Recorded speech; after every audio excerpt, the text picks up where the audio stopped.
All right. Rock stars, welcome. March the 28th. It's day one of the 5-day guitar challenge boot camp. I'm so glad that you guys are with us. We had a fantastic day on Saturday. We gave away over $3,000 worth of goodies, and I had 2 courses that I was giving folks. If you've been with me for a while, the Unstoppable Guitar System Standard, we gave everybody that, but then also I gave away a course by the name of Play Chords, Scales, Solos, Licks, Riffs, Motifs, all over the neck. And I think there was 5 videos in that particular series with PDFs, step-by-step, absolutely game-changing stuff. We saw lots of people get converted this weekend, all right? Sound like an evangelist, which I've been to many of those as a kid. Went to many of those tent revivals. That's another lifetime, another story. But so we had a blast this weekend. A lot of people saw the light with these things that I showed them. And they're really just things that as guitar players, we trip upon, right? And if you've played the guitar long enough, you start seeing these things. But so much easier if someone can just point them out in the beginning and then save you all that time of like, now where's that note? You know, so a lot of that happened this weekend. We had tons of people get into the program. And we still have this available to you. So essentially what we're going to be doing today is we're going to be working for the next 2 days in standard. Unstoppable Guitar System Standard. So everybody watching right now either has this course already or can get it right now. Okay, so as I'm saying this, as I'm saying getting it right now, here's what you want to do. Okay, so I'm literally gonna show you what to do here, okay? All right, so the very first link that's in the description of the video will take you to the 5-day guitar challenge page, okay? It's gonna look something like this if you can pull that up, Mike. Yeah, can you show them? This is the 5-day guitar challenge page. And on this page is going to be, here we are at day 1 in the chat and everything else, okay? You can add this to your calendar. We'll tell you what's going on day 1, and then the upcoming broadcasts. Here we go. It's going to tell you what we're doing in each day. So if you have any questions, this is where you want to be. You want to check it out here. Boom, boom, boom. And you can add all these to your calendar. Mike just set that up because he's a badass and he knows how to do stuff. Day 4. Okay, so day 3, I'm going to be bringing you through 365. You don't even have to be in these programs to get a ton of stuff out of what I'm going to be showing you. If you don't want to get all the free stuff I'm giving you today, which is like 40 videos, you can still do all this stuff. It's just going to be a little bit harder if you don't have the PDFs. That's all. It's up to you. You do what you want to do. Do what your comfort level allows you to do. Day 4. And day 5, I'm going to be taking you through the intermediate section, which is day 4 of the Unstoppable Guitar System. And day 5 will be the advanced section, okay? And each one of these days, it's not just about the program. It's just, I'm pulling stuff from those programs that are going to help bolster you, that are going to help support you in your learning how to play guitar, okay? So, but what we'll also be talking about is on day 3 and day 4, we're going to be talking about creating, where is it? We're going to be talking about creating a practice schedule, okay, with you guys as the real world examples. So we're going to be doing that. We're also going to be teaching a song. This is for Thursday and Friday. On day 3, I'm going to be bringing you through 7 different focuses on the guitar. There were 7 different focuses that I wanted to develop in my students. There were 7 days of the week. That worked out perfectly. There's 52 weeks in a year. So I said, I'm going to come up with something that is going to help people move them forward from day 1 to the end. That's a 365 guitar plan. That's what I guide you through on Wednesday. And for those of you that you all have access to these for free, okay? Did I mention for free? It's literally for free. So all these exercises we're going to be doing there, you have for free, okay? Day 2, I'm not going to go into the nuts and bolts of it, but day 1 and day 2, I'm really digging you into those fundamentals that are absolutely going to change every single guitar player, okay? Here's what we're talking about, and real quick, so while we're waiting. If you do not have the Unstoppable Guitar System Standard and the stellar course that I taught on this weekend, if you don't have those, listen. Here's you. This is for you. You're going to scroll down to the bottom of this page. What page, Eric? The one that you're going to get to by clicking the link in the description of the YouTube video. For the 2 courses. Put it in the chat. For the 2 courses. Thank you, Mike. Mike just put it in the chat as well. Okay, it just showed up under Mike. He's got a wrench by his name. That means he's official. If you can dodge a wrench. If you can dodge a wrench. What was that from? Is that dodgeball? Dodgeball. Dodgeball, nice. So want to get more awesome stuff like this delivered right to your email? You bet I do, Eric. Well, then put your name and your email right there, and literally I'm going to give you these 2 courses, okay? And then you'll be able to follow along with all the PDFs and everything that we're going to be doing. Okay, that's that. So now if anybody says, where's the PDF he's talking about? And you will please help me and say, go to this link and direct them there, okay? There's going to be people joining us late, people who aren't listening to me, and yada, yada. But I can't repeat it over and over again and wear out my folks who are listening. So you help them out, would you please? Be looking out for those comments, okay? Thank you. You guys, I'm asking you to help me, okay? All right, and so this is what we're covering today. Check it out. Guiding you through navigating the materials, the courseware, because literally a bunch of people got in there this weekend. If you have not already, you got time, both for free and to take advantage of our massive deals that I didn't even mention that are at the bottom of the page. Maybe I'll mention them later if we have time. I want to help you guys, so you can get to them. If you want to get in the system, there's ways to get in there. You know how to do it. What I'm going to be showing you today is navigating the material and the courseware that I'm giving to you. Okay, number 1, the guitar myths. Talk about small hands, no talent, not born into the right family, yada, yada, yada. Make any excuse that you want there.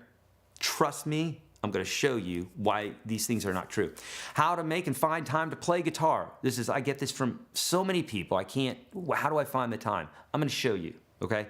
Physics of sound, naming the notes on the fretboard, just some basics that we need to understand that'll make everything else that we stack on top of it make all the sense in the world. Okay? The pick rest, which is the quintessential thing that people need to do in order to get control of their pick. It's one little thing. Once you get it, it's in, it's locked in, you're doing it for the rest of your life. A basic picking technique. We'll talk about that. Talent versus practice.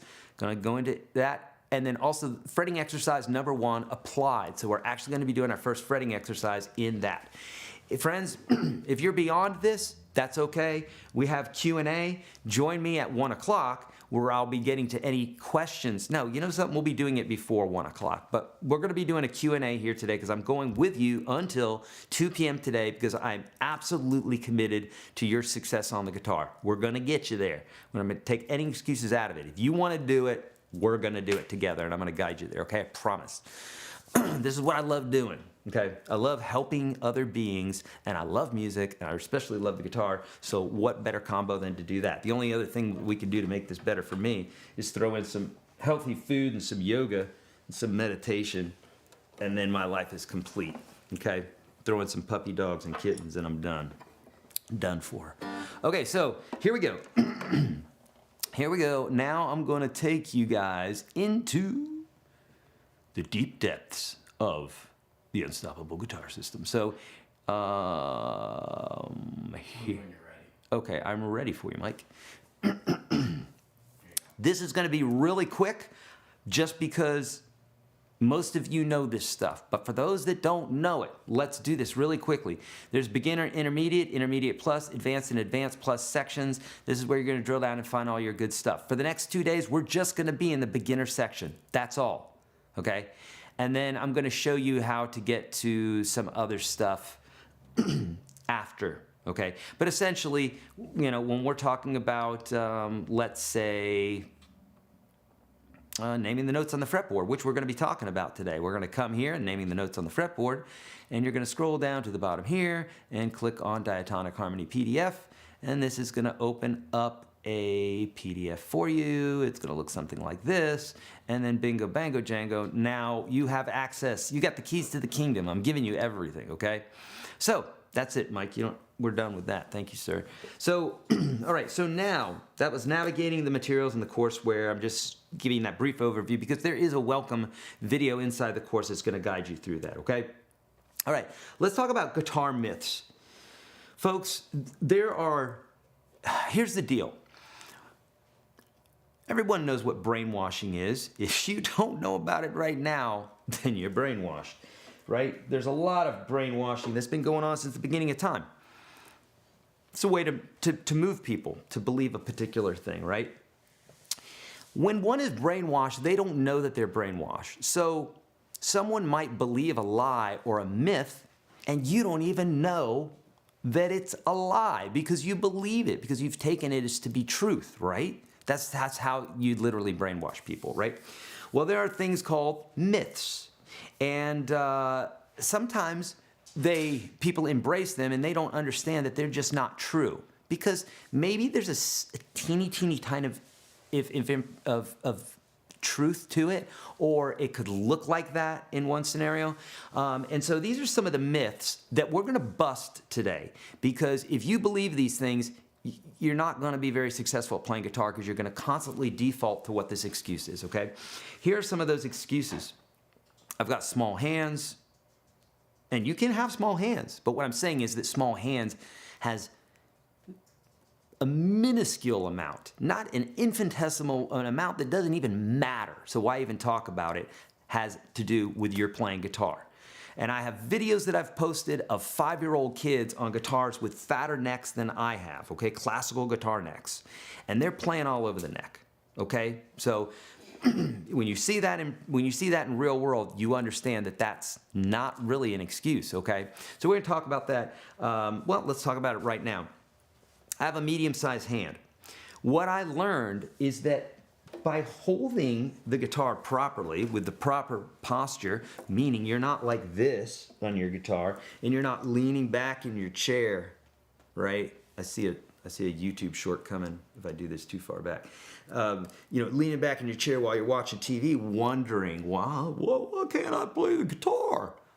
Why don't you give it a little love? Why don't you give it some attention? Sit up, give it your attention like you would someone you love. This is an intimate instrument, right? Let's give it the attention that it deserves, man. So you're sitting upright, sitting like you care, right? And that's the first start here. And when you do this, and you put your hand in the proper position, which is taking your thumb and dropping it behind the back of the neck, now all of a sudden, even though that's a foreign concept to us, when we grab a shovel, we palm it. It goes right here in the palm of our hands because we don't want to lose it. If we put it right here between our fingers like that, that would be weird. If I picked up my mug of Shilajit and I hold it like this, well, that's just plain old weird, isn't it, right? That's weird. I want to palm that so I don't let go of it. Tastes terrible, but it's really good for you. It doesn't taste that bad, actually. So, once we develop the strength, though, in our hand, then we can take our thumb, drop it back here, and we have all this slack in our hand as opposed to when we have our thumb over the top of the neck. Now, I know some folks are saying, yeah, but Hendrix brought his thumb over the top of the neck all the time. Yeah, I know. And Schwarzenegger lifted all sorts of weight that you didn't lift. So could there be a difference in the person who's playing? Yes, because of how much they've done, not in what they were born with, right? Well, the reason Hendrix played like that is the same reason I play like that, is after a while, after you've done the right thing for a long time, you learn the technique where you can bring that thumb over and then you can be in a more relaxed state of playing. But in the beginning, you can't really do that. Think about the first time you rode a bicycle, right? The first time you rode a bike, everybody who's listening, the first time they took those training wheels off, this was you. And you were in every amount of fiber, every being in you, every part of you was aware and keen and trying not to wreck that bike. But now you're riding the bike, you're out talking on the cell phone, you're ringing the bell, you're beeping the horn, you're catwalking, you're doing all the things that you do. Hey, Bob, nice lawn, whatever it is. You don't have to have all the same attention on it, right? because you've gotten good at the technique of driving. And so the same thing is true when we're playing guitar. At first, you really have to give it the attention that it deserves. Then once you start getting the knack of it, then it starts kicking in and you start going, oh, and you start having all these aha moments and the dopamine's kicking in and you're like, Eric's not a liar. He really was telling me the truth. Yes. Anybody who has experienced that and knows what I'm saying right now, in the chat right now, give me a yes. So people know that I'm not playing around, that this is true, okay? If you've run into exactly what I just told you, where you believe these certain things and then you start seeing it yourself and going, oh, that's not true. My hand is fine. I just need to practice. Please say yes in the chat right now, okay? Pardon me. So when it comes to small hands, it has not to do with your hand being small or big, okay? Is it helpful? Some might say, but I've had people with big hands say, my fingers are too long, can you help me play guitar? Okay, it's not that your fingers are too long, you just need to learn how to use your fingers, and this is a new language, okay? And everything new that we do is a little bit cumbersome, okay? So just understand that those things are gonna happen. Your fingertips are gonna hurt. It's not that you're some weirdo, it's that when you are pressing up against these strings and you're dragging your fingers across and you're doing pull-offs and hammer-ons and you're pressing several pounds down against these thin wires, of course, it's gonna irritate your fingers a little bit, and you're gonna build calluses over time. People go, gosh, my fingers hurt, am I doing something wrong? No, you ever been to the gym? I've heard people say that. God, I worked out and my muscles, they hurt. Really? Well, you went to the gym. You literally broke down your muscles. That's what you're doing, okay? That's the whole point of it, is that you're breaking down your muscles. So your muscles hurting is not you doing something wrong. You did something right. Now let them grow back, go back to the gym, and then you just continue that cycle. So when you play and your fingers hurt, that's normal, okay? You're doing great. Just keep on keeping on. If you need to take a break, take a break. Don't be a wuss, but, you know, get back in the game and keep on keeping on, okay? Okay, so small hands, no talent. This idea, which we're going to talk about later on, talent versus practice. I'm going to say it twice. It deserves the reiteration.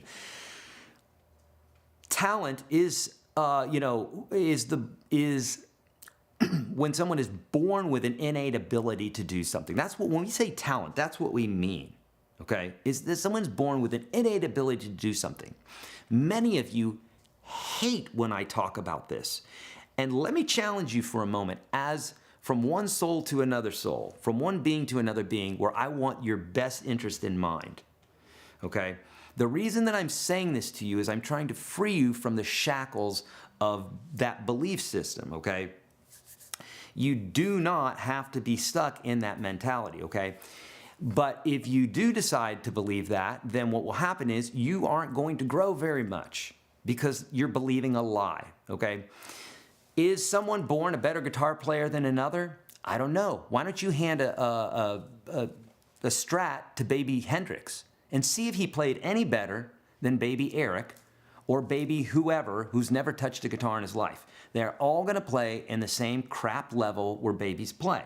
But something magical happens when Jimi Hendrix sees that Strat in that pawn shop window and says, I gotta have that, I gotta do that. And then he sits down and he practices and he takes hours and days and weeks and months and years to magically become talented, right? So understand this, the more we practice, the more talented we are. And I'm gonna talk about that again probably later on. I don't know, I think I've covered it.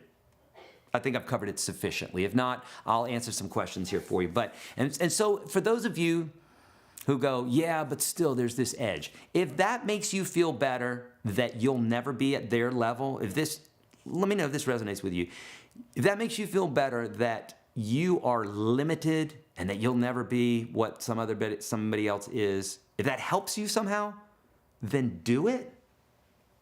But I reckon it doesn't. I think that that's not something that's going to help you. You understand that you have all possibilities, but that you do have to do the work. Now it's up to you. Maybe you don't like that feeling, right? Now it's up to you, but that's something you just got to deal with, okay? Just do it. Right? So there's that. And I'm sorry if that ruffles any feathers, but I would rather tell you the truth and ruffle your feathers than lie to you. Because that's the problem with a lot of things going on right now is people afraid of ruffling feathers and there's a lot of lying. I ain't going to do that to you. I love you. I truly care about you, okay? All right, so let's talk about number 3, how to make or find time to play the guitar. Okay, look. We all have the same 24 hours. I know somebody may have more kids than another, more obligations, but at the end of the day, if you find yourself saying that, my wife said to me, and said to me many times, and I love the statement, I didn't like when she said it to me, but she said, we do what it is that we want to do. And that is the truth. So we find ourselves being on TV or being on YouTube for hours and hours every day and not getting the things done that we wanted to do. In essence, we're doing the things that we wanted to do, but it may not be the things that are best for us, okay? And that's where the rubber really truly meets the road. So, the way to find time to play guitar is to make it a priority. I find that if I wake up really early in the morning and I work out, that fuels my day for the rest of my day. So it becomes a priority as opposed to sleeping in. Doesn't do much for me. I still feel the same lethargic way when I wake up. So there's not much of a drive for me to just sleep in bed, you know what I mean? But to feel great in the morning, there's that reason to wake up early. If you find that guitar is something that really truly wakes your spirit up and makes you happy, well, then why don't you make it a priority? Joe Robinson was on our program, who also is a big believer that talent is the thing that brings you to the place that you want to get to, not what you're born with. And that comes from a guy who's a raging guitar player, okay? But he sucked. I'll say it right now. Joe Robinson sucked when he wasn't playing guitar. I sucked when I wasn't playing guitar. Jimi Hendrix sucked. It's because we all suck when we hadn't done something before, but then we do the thing and then we get better, okay? You get it? So when it comes to, what was the thing, about finding time, let's make it a priority. He would wake up early in the morning, and that would be the thing that he would do. So you got to cut out some time. Maybe there's something that you can cut out that you're like, because we all have 24 hours, so you obviously, if you find yourself at the end of the day never having time or enough time to play guitar, it just has to do with you aren't prioritizing the thing in the way that might best serve you. So maybe there's something you could take out or spend a little less time on. What I do is I focus on spending the time on that thing, doing that thing, and then seeing how my life plays out. I said to myself a few months ago, I want to work out for 2 hours a day. Well, who has the luxury to work out 2 hours a day? I said to myself, who am I to do that? And then I said, well, who am I not to do that? Why don't I work out 2 hours a day? Let's see what my day turns out to be. So I woke up early, 7 o'clock, I'm done with my workout. My family's still in bed. They wake up, I'm already energized and super happy. That's where I found the 2 hours, Now I can go on. Maybe I'll go to bed a little bit early, an hour or so earlier, but boom. So we make the time for the things that we want to make, that we want to do, okay? We can talk more about that. Any of these subjects, though, I'm going to answer questions for you okay? In just a few minutes, okay? Let's talk about the physics of sound and naming the notes on the fretboard. So this is just very quick, right? We know that the deeper a tone is, the bigger the object is. And the higher the tone, right? The smaller an object is. That's why a whale makes these deep bellowing sounds that are down here and they reverberate, right? The waves are going very slow, the sound waves, as opposed to the buzzing of a hummingbird or the heart of a hummingbird or the sound that they make. Because they're a smaller being, they make a much higher frequency. It goes, that oscillation is going much faster, so it creates a higher pitch. Same on the guitar. The thicker the string, the deeper the tone, the higher the string, or I should say the smaller, the bigger the body, the deeper the tone. The smaller the body, the higher the tone. Okay, bigger, deeper, smaller, higher. So when we hit a thick string, like this thick E string, it's going to be a lower pitch than the thinner string, which is going to be higher. In the same way, when we shorten the string length, so when we pick a string, it's vibrating between the nut and the bridge. And when we shorten the string length by plucking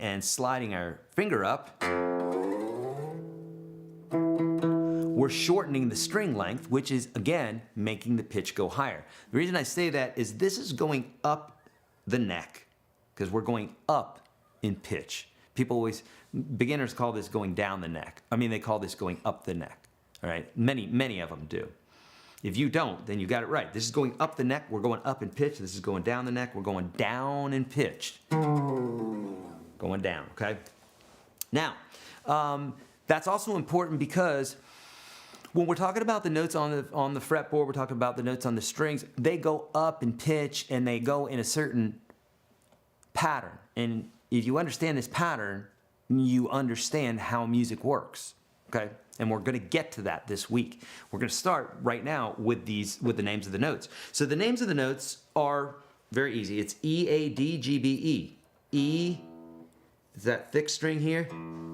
A, D, G, B, E.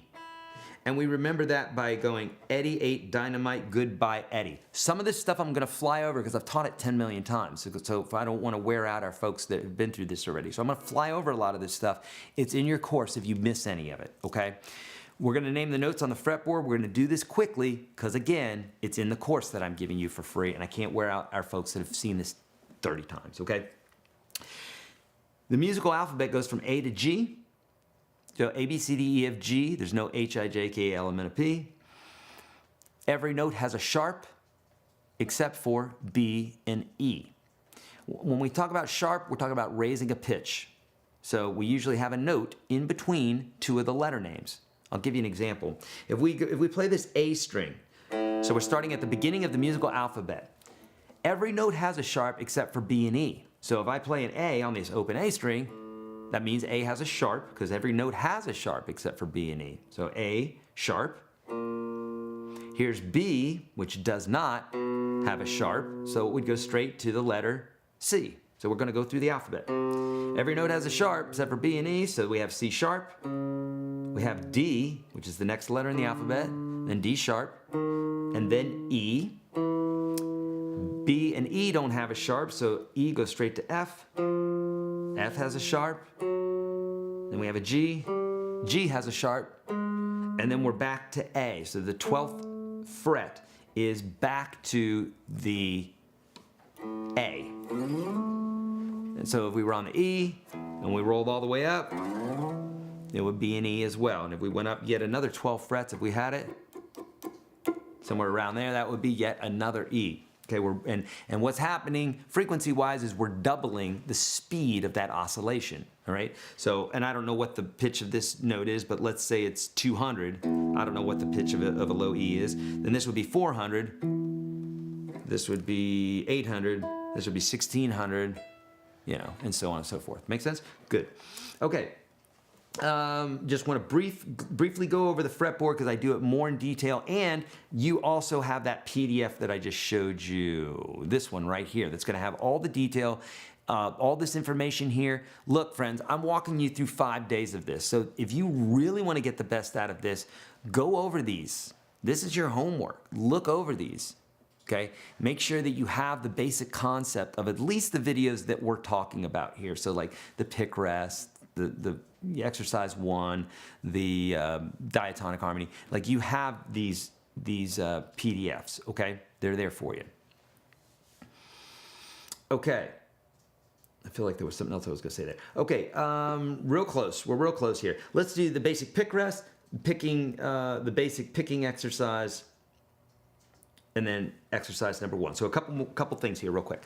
Okay, so look, at the end of the day, you can think about the guitar in a couple different ways. I think about it like in 3 different ways. Left hand, right hand. That's one way to dissect it. That's cool because you can dissect and work on all sorts of techniques by hyper-focusing on your right hand as you're doing your finger picking and sit on your left hand, right, or your fretting hand. Don't bother with it. Let all your attention go right here. Where attention goes, energy flows. So all of a sudden, you're going to have a lot more ability to do things instead of fiddling around over here at the same time. So you're focusing, hyper-focusing on this. We can hyper-focus on our left hand, on fretting and stuff like that. Then when we start getting them down, we can synchronize. That's one way to think of music. Another way to think of music is what's happening conceptually, right? So if I teach you about music and I say EAD, GBE are the names of the strings, that's a concept that you can get. It's not actually playing, but then the other part of guitar is playing, right? Knowing where to play is important because you can know, like I've said, there's players here in Nashville that I know, and that they play all the things and they sound very professional and everything, but there's no heart there, right? And then there's other players who might play more sloppily or have their own unorthodox way of playing, and there's a lot of heart there. So knowing what to play and playing it with heart are things that are outside of just physically being able to play guitar. That's only part of it, okay? And sometimes people overemphasize that. Most beginners do, okay? So just understand that this is a language that we're learning, so we want to be open to growing at the speed that we need to grow, okay? So let's, and the other thing I was going to say is there is, you can think about attacking the strings, right, and the fretting part. So emphasizing that right now, what we're going to be doing is hyper-focusing on attacking the strings. Today, we're working on the plectrum or the pick. On Wednesday, we'll be talking about finger picking, okay? So think about this. There's two things that we're doing physically on the guitar when we're playing. We're attacking the strings and we're adjusting the notes. We're fretting, either quarterly or single notes wise, right? So we can hyper-focus on those things. Right now we're going to hyper-focus on picking, specifically the pick rest. If we do this exercise, what it will do is it will give you a control of the pick that you might not normally have if you don't go through the process with me here. And it's really easy. It's so easy. So watch this. What we're going to do is we're going to take the pick, if you haven't done this already, on the 6th string, which is the top string here, the thickest string, you're going to pick. But when you pick, first off, to hold the pick, you're holding it with the long end pointing up. I'm holding this between my thumb and my first finger. And it's not rocket science, you're just doing that. But what you're not doing is you're not doing this, okay? Because this is gonna give you a lot more control of that pick, okay? So you're holding it like that. If you wanna use another part of the pick, you can. It's not the end of the world. It's what works best for you, okay? So here, when I pick this, what I'm gonna do is instead of picking and trying to accurately not hit the 5th string, which is easy to do because I can just come straight out. Gets more difficult when we get to the inside strings. This is an outside string like 6 and 1 are, right? They're on the outside. But if I take this pick and I instead pick into the 5th string, then it's gonna look like this. And this may seem like a very simple exercise. If it is, do it with me right now. If you have no problem doing this, then great, good for you. You have some pick control. If you have problems doing this, if you're picking out, if you're hitting 2 strings at once, if you're not hitting that string, then that means this pick rest is for you, okay? So I stole this from the classical community where we would do something called a rest stroke, and we did this with our fingers. And I had students who had difficulty with just picking. And so I said, man, what can I do? And I applied this pick rest concept, and it went like gangbusters for my students. They're like, dude, this helps out so much. And with my online students, they confirm that with me. So that's why I teach it now. So 6th string to 5th string, you hold on to that like that. That's all you do. Then, once that becomes easy, then what you want to do is you want to pick into 2 strings. So 6 and 5, you're going to rest on 4.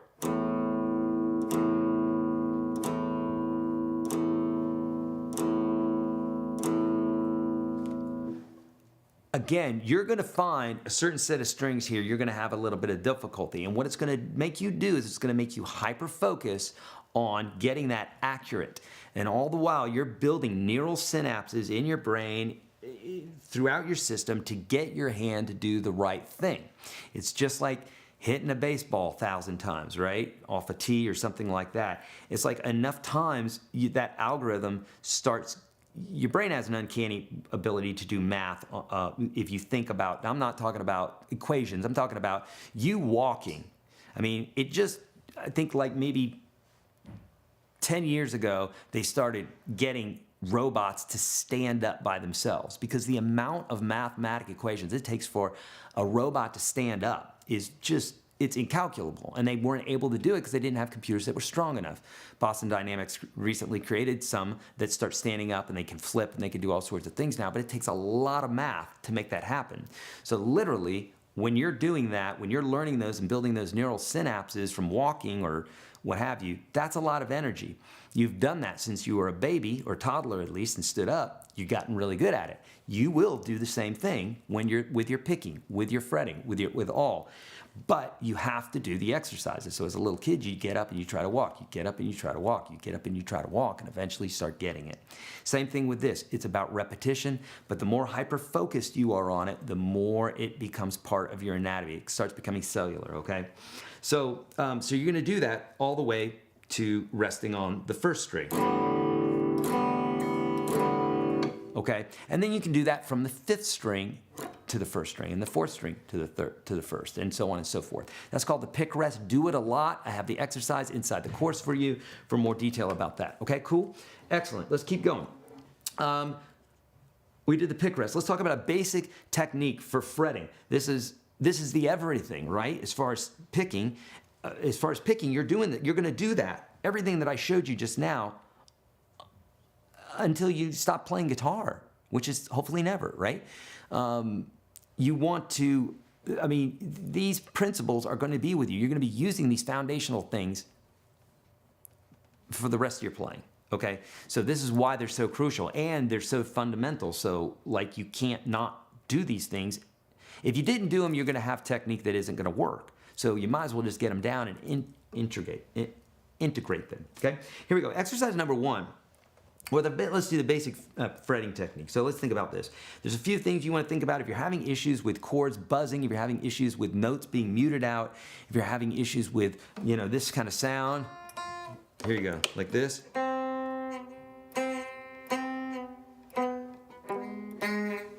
If you're running into that,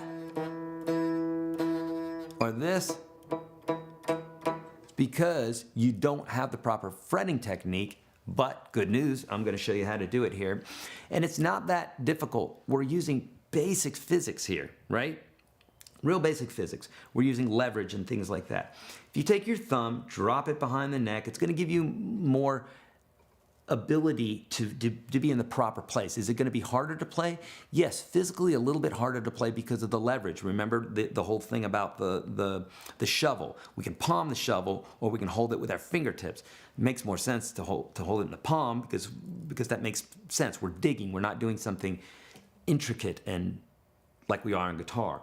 So with guitar, we need to think differently, but it puts our hand in a position that we're just not as accustomed to. We're more accustomed to palming things, digging and that sort of thing. So with this, you're going outside our realm of what seems to be natural, right?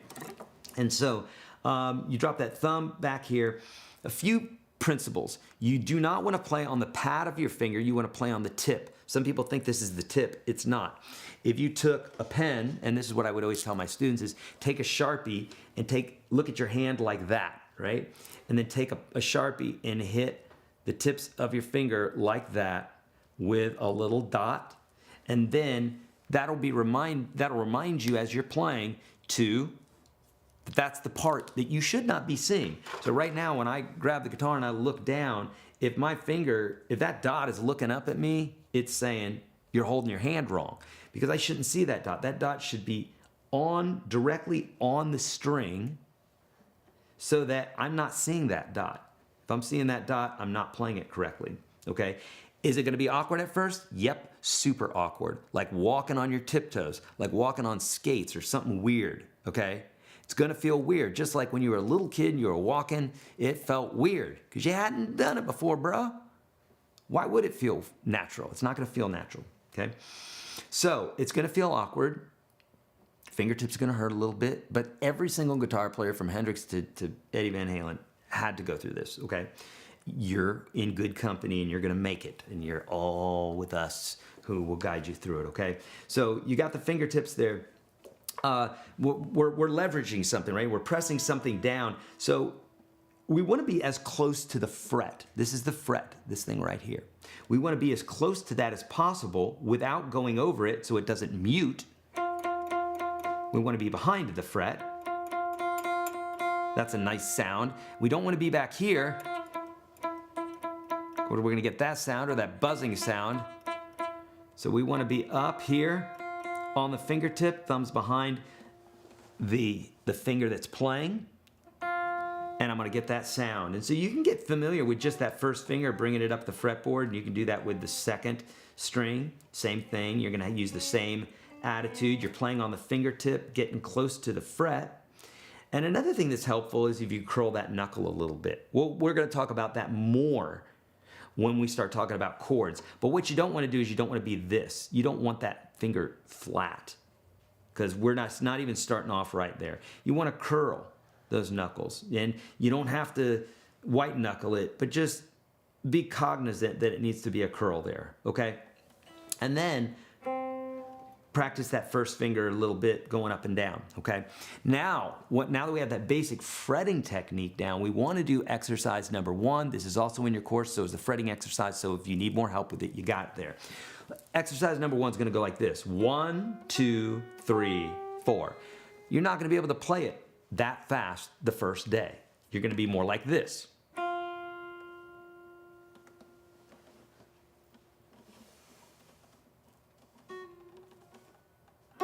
It's going to be painful at first, okay? What I mean by painful is it's going to be painfully slow to be doing that, okay? But over time, you'll be able to play it faster and faster and more diverse and across all the different frets. And it's literally only because of practice. There is zero other things that it is because of. It's not because of lineage, being born into a musical family, having big hands. I don't care what the excuse is, because I've only taught thousands of lessons and I've never seen it true one time. So it's either coincidence or you've been duped and you believe a myth that's holding you back. Cool? All right, so that's fretting exercise number 1. That's in your course. I have 24 iterations of that. What are you talking about, Eric? Friends, if you've just joined us, I'm giving away 2 courses today. The Unstoppable Guitar System Standard and also the other course by the same name as the broadcast that we did this weekend on Saturday. I did a broadcast called Playing Chords, Scales, Licks, Solos All Over the Neck, using basically 3 techniques that will absolutely change the way that you navigate the neck, and you will know where the notes are at immediately in the chords, okay? So both of those are available to you right now. So if you can hear my voice, I'm literally giving you all of this stuff for free. It's nearly 40 videos, a bunch of PDFs. First link inside the description of the video that you're watching right now. Click on it. It will bring you to, I'm sorry, it's also in the chat. Thank you, Mike. It's in both, right? Not the 2 bonus courses. No, not the 2 bonus course. So when they go to the 5-day guitar challenge, do they get both? That is for the free 30. For the I'll replace it later. if it's Okay. not there. Okay, gotcha. Okay, so here's the deal. What I want you to do is, Mike just put this in the chat. So if you're watching this in real time, which we're live at 12:44 on March the 28th, that's Central Time.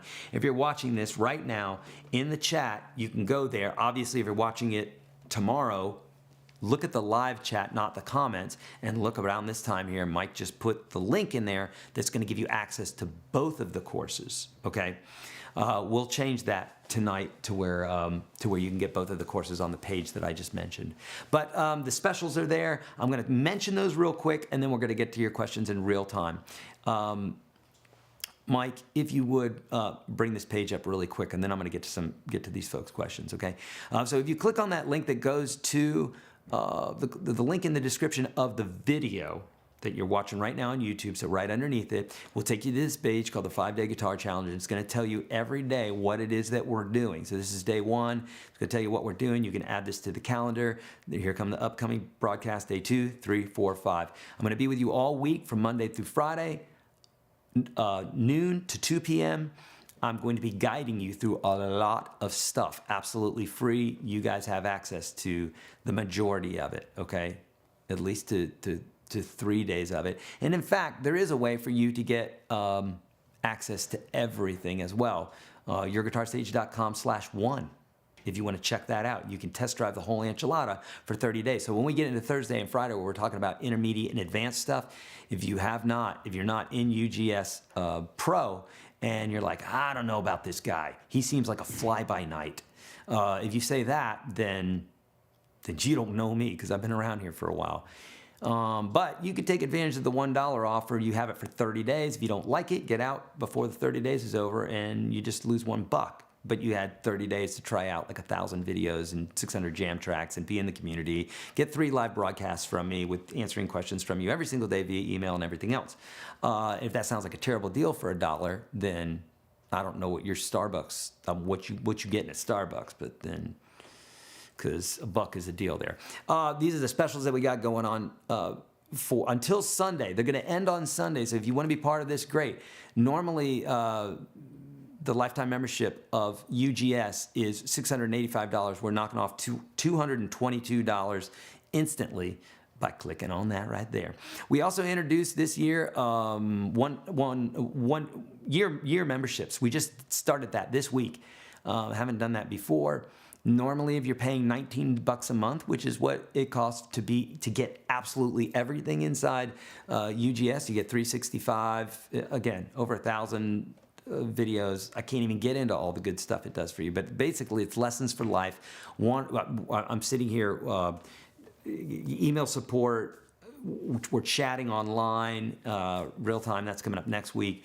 So all sorts of stuff. If you're in UGS and you can vouch for it and you can, amen, do a testimony, please say UGS in the chat. Let other folks know that we're really serious. And if you have any questions that you can answer for other people, please do that. Let them know.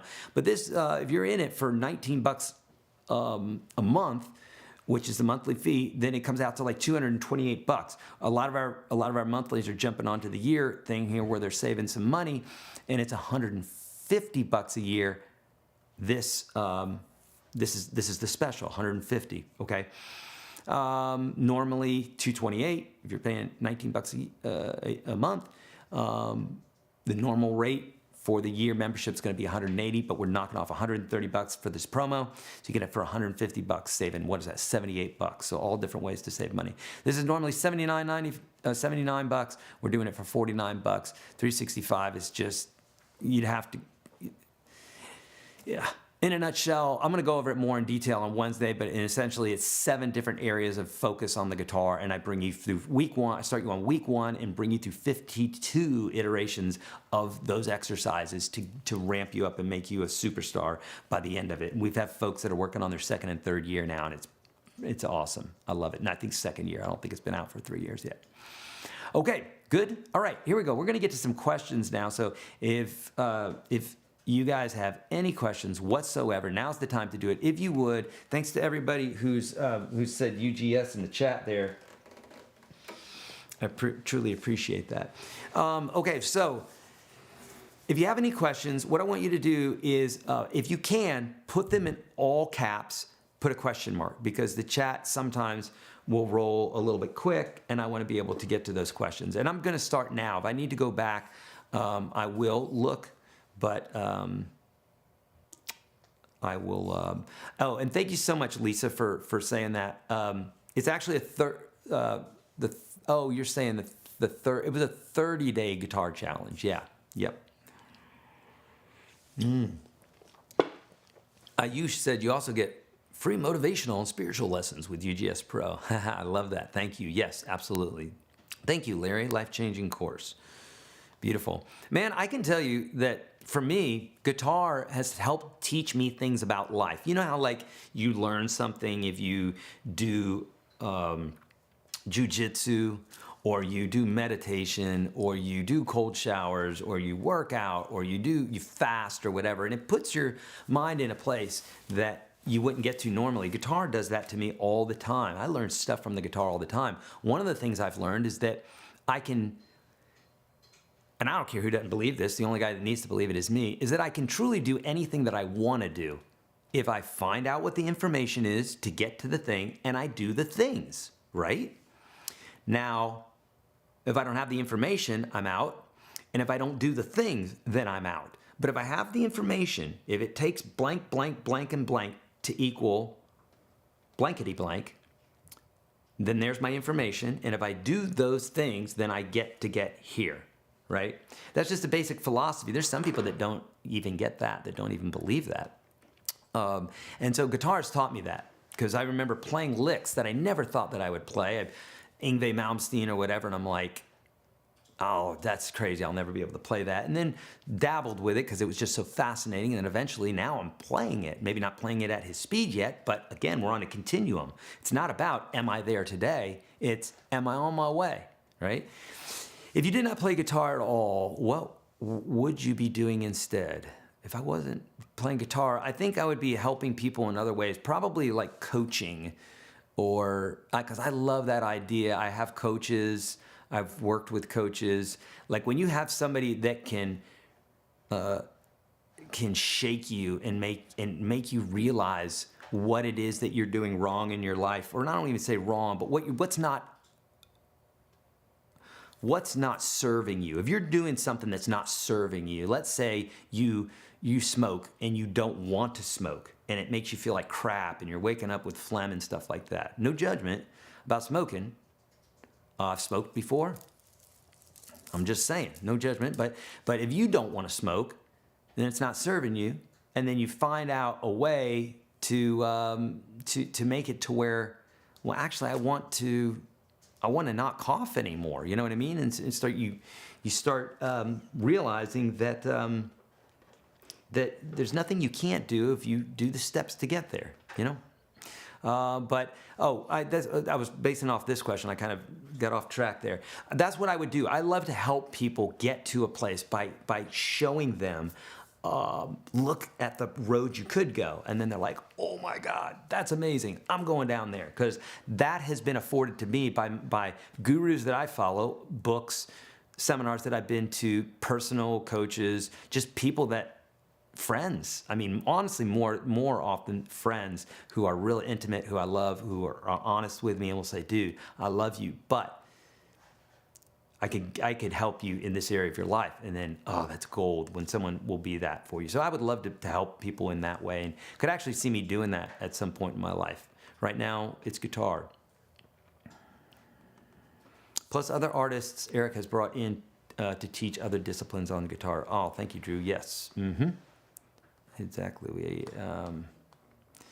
Yeah, guitar is delayed gratification for sure. Okay. Hi, when I try to move from a G major to a C major with my thumb behind the neck, I get lift of noise. How do I stop this? Martin is saying. Martin, this is how you stop it. You've already done half of the work, is you've realized it.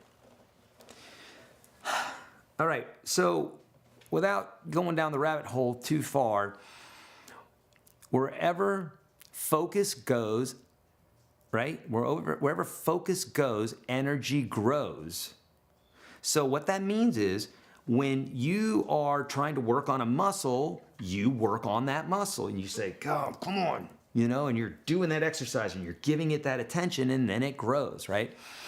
If you are working on this chord and you're focused on TV, the focus, this isn't going to grow. But whatever it is that you're watching, that relationship, that's going to grow. Okay, I'm watching advertisements. Okay, I know more about the Ronco egg slicer, whatever. That's growing. This is not growing. Now my energy shifts over here. I look here. Now that grows. So what you want to do is you want to go from your C major to your G major. And what you want to do is you want to go, okay, why is it making that noise? So you've done half the work already. Now you've asked the question. Now keep going with that and let's investigate that further. Why is it making that noise? So if you ask that question, you go, okay, well, when I go from the G major to the C major, my thumb behind the neck, I get a lift of noise. I would have to know specifically more what's going on there to tell you what to do, but you will find that out. And it's even better, thousands of times better for you. This is why I teach all my students inside the course to be their own kind of coach, looking over your own shoulder. What's making that noise? You got to ask that question, and then you go, okay, well, when I go from here to here, whatever, my thumb is hitting that string. Okay, now you actualized it. Now you know what it is. You've highlighted it. Now, focus on not doing that. Well, how can I not do that? Well, my thumb keeps hitting that. Well, don't bring my thumb up there. Like whatever it is, you will find the path to it. This is how our brain works. We find a problem, we say that's a problem, and all of a sudden, everything in the universe around us and our brains and everything, all of our past and what we've been taught and everything looks for a solution for that thing. And that's how you do it. And that's how Jimi Hendrix could play like he did without a bunch of guitar lessons. It's because he was passionate about it. So you doing this, you could do the same thing. What you want to do is you just want to listen, hyper-focus on it, and go, what is the thing that's making the noise? Okay, stop doing that. Or mute, you know? I have the muting stuff inside the program. Haha, thank you, Sonia. That's really sweet. I don't see the link for the PDFs. What do you think about fret-like guitars? The PDF is in. You've got to follow in the link in the description of the video, and then go to that page, and there's a place for you to get the free courses. You'll have to scroll down some, okay? If they refresh, it's in the YouTube description. Ah, he put okay. Just added it. Beautiful. Okay, thank you, Mo. So Mike put it in the description of the video now. Okay, so now it's there. You can go there. There's a place for you to enter your email and first name. There's the only way we can get you the courses, right? So we got to send it to you. So that's the way to do it. And then you will be a member of the Unstoppable Guitar System, which is pretty dang cool. What do I think of fret-like guitars? I think they're really cool. I think they can be helpful, but in the beginning, yes. Later on, I probably wouldn't use it because I'm trying to develop that thing inside of me. It's kind of like training wheels. Training wheels are awesome, and they really do train kids how to ride. You know what I mean? Because they start giving them the basic balance and stuff without falling down all the time. That's freaking awesome. That's what the fretlight does. But after some time, it's not like once you learn to ride without training wheels, you go, I wonder if training wheels would help again. I'm gonna go back to that. No. The training wheels are off. You know what you're doing now. We're moving up to the next level. So I think it's great, especially for beginners, right? Love this. Stivosaurus is saying, I've learned that I am unstoppable. It's true, man. It's not just a cool thing to say. It really is.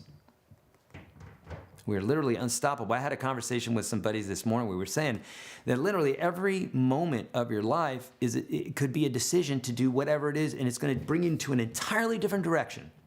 So tomorrow, if I say, oh, today I'm going to do heroin, that's going to bring me down a path, might affect my family, might affect my videos, might affect all sorts of stuff. It's one little decision that I can make. Or I could say, you know something, I'm going to start waking up at 5 a.m. every day, and I'm going to start doing this. Two massive different directions in life. And just because of one decision, and literally every single moment that goes by, we have these opportunities to make these decisions to make us. And when you have that, that means you get to be the master of your life and direct your life wherever you frickin' want to put it, wherever you want to go. And that makes you unstoppable. Guitar has made me a better person. I was a proper dick before I picked up the guitar. That's hilarious, Jordy. I love that. I'm going to show that. I was a proper dick.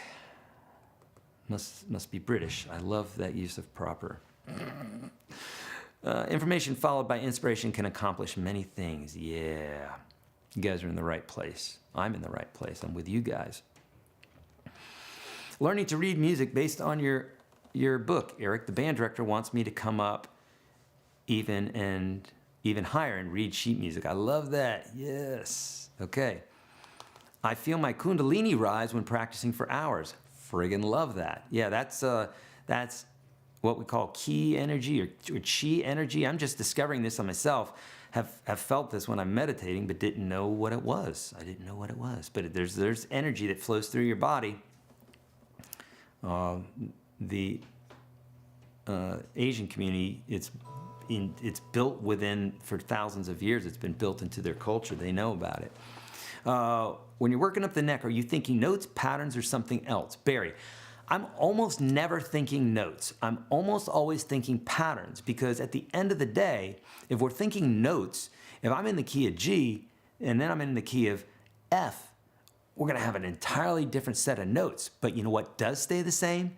The patterns. The patterns are the same every single time on every single string. It all remains the same. The chords, the cage system, the scale, the adjacent string trick, the springboards, everything remains the same. The notes don't remain the same. That's why I also love the Nashville number system, is because everything stays the same. You just literally have to go, okay, I'm in this key, that's my tonal center, everything moves with it. It's like a slide rule. If you do that, boom, it absolutely will change your playing. Bro, Sage, Texas, listen to this. If this doesn't move you, then it's okay, because this is the kind of thing that I didn't get before. And this is the kind of thing that I get now. And it's absolutely transformed every area of my life, not just guitar playing, but my personal life and my business life and everything else. Act like a non-smoker, try not to smoke. Just act like a non-smoker. Do what a non-smoker would do. A non-smoker wouldn't have cigarettes sitting around, wouldn't have an ashtray sitting around, wouldn't hang out with folks at break time that smoke. Come on, you know what I'm saying? Just honestly, act like a guitar player. So like anymore, I try not to do. I try to act or to be. And I know that's like a cosmic like concept or whatever, but man, that has literally changed my life, especially the last few years. It is in the last few weeks, it's changed my life massively. Is all about being, because being is so much easier than doing. If you want to be a healthy person, then you'll do the things that need to be done. But if everything is a do, and you're like, God, I gotta do 50 things today to be healthy. But if you're like passionate about being healthy, the things to do are just gonna happen. You're just gonna do them because you already want to be. You look for truth, you find truth. You look for nonsense, you find nonsense. Indeed. Go for the pro. Beautiful. Okay. Am I limiting myself by only practicing on an electric without an amp? Natsu, I would say, yeah, absolutely. There's an intimacy that you're going to have with your amp that you're not going to have with just plugging in your guitar. Now, as far as fretting and stuff like that, it's not going to really change much difference there. But let's say you don't practice with an amp ever, and then you go up on stage and practice with an amp. Yeah, it's going to feel really different. So it's just like a dress rehearsal. You always want to be as close to what the actual night of go time of whatever you're doing, live performance. You want it to be as close to that's what a dress rehearsal is, right? So you dress up, playing the part. Everybody goes through their lines, even if they mess up, because you want to put yourself in that, pulling all the training wheels and everything off so that you can be out there on your own. And if you don't play with an amp and now you go on stage and play with an amp, that's going to be weird. But absolutely, play with an amp, because it's a whole nother vibe, you know? Does any part of your system deal with electric slide guitar? Indeed, Art. In fact, we have 2 courses by RJ Ronquillo, a buddy of mine who's a amazing guitar player. He's one of my favorite guitar players, and he just plays so tastily. And he has 2 courses, 2 slide courses inside of UGS. One is like the top 30 licks, and the other one's how to play slide guitar. Literally, Art, he taught me how to play slide guitar just as I was listening to him and watching him play. And as we created the course, I literally learned what I should say is I had a slide for years. I know how to slide. I can use a slide, but it clicked for me in a way that was like visceral, where I was like, oh, I get it now. I finally get it. You know, when you have that aha moment in slide, that's what his course did for me. It's inside the system. So if you're in UGS, you get that. If you guys want to try it out for $1, you also get to try that course out. So if you're into slide, if you're into finger picking, if you're into swing, if you're into blues, if you're into rock, if you're into, if you haven't already, give it a test run, man. It's $1. Try it for $1. You are not gonna be sorry, okay?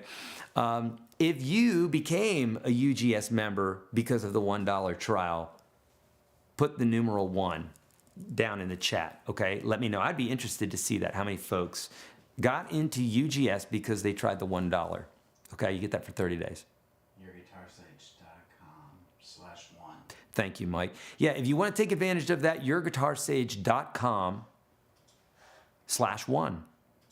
YourGuitarSage.com, my name, .com/1. That'll get you inside. You get to try it for 30 days. Okay, have you ever taught someone over the age of 50 how to play guitar? I've taught tons of people over 50, one-on-one, and I mean, probably half of my folks that are inside of UGS are, I don't know about half, but I'd bet half of them are over 50. And then one-on-one, yes, I've taught a ton of students in their 50s, 60s, 70s, 80s.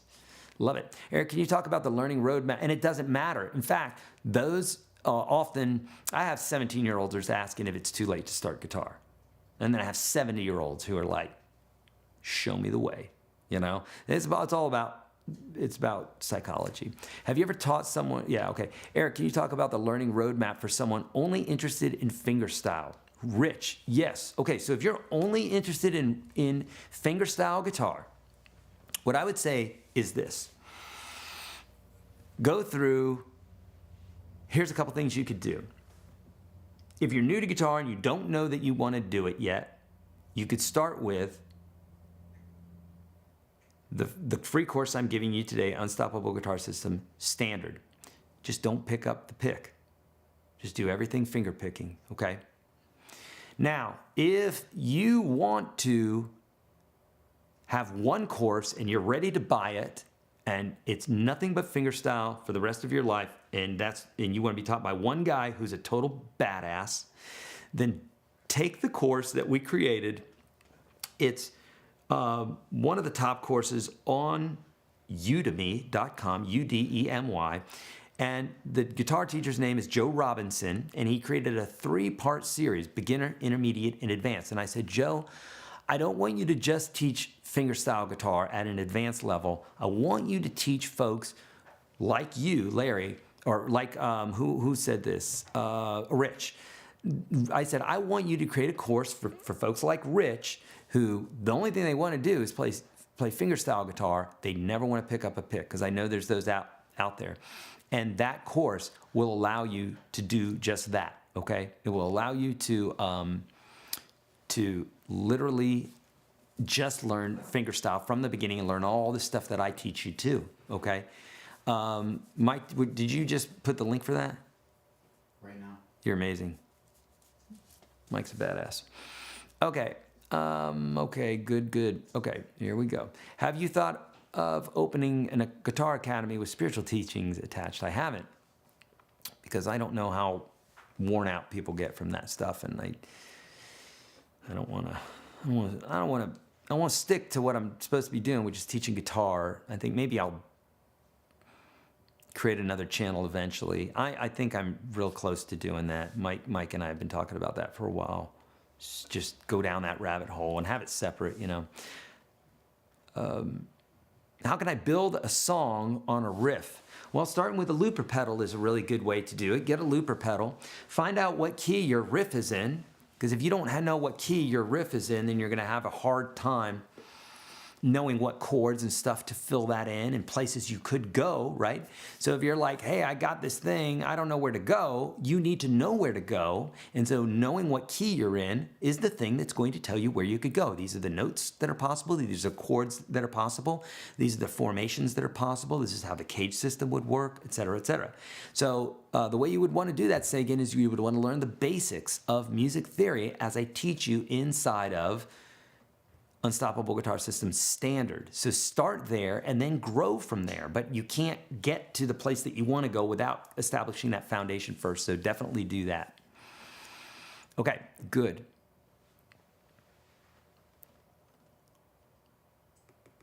Thank you, Sonia.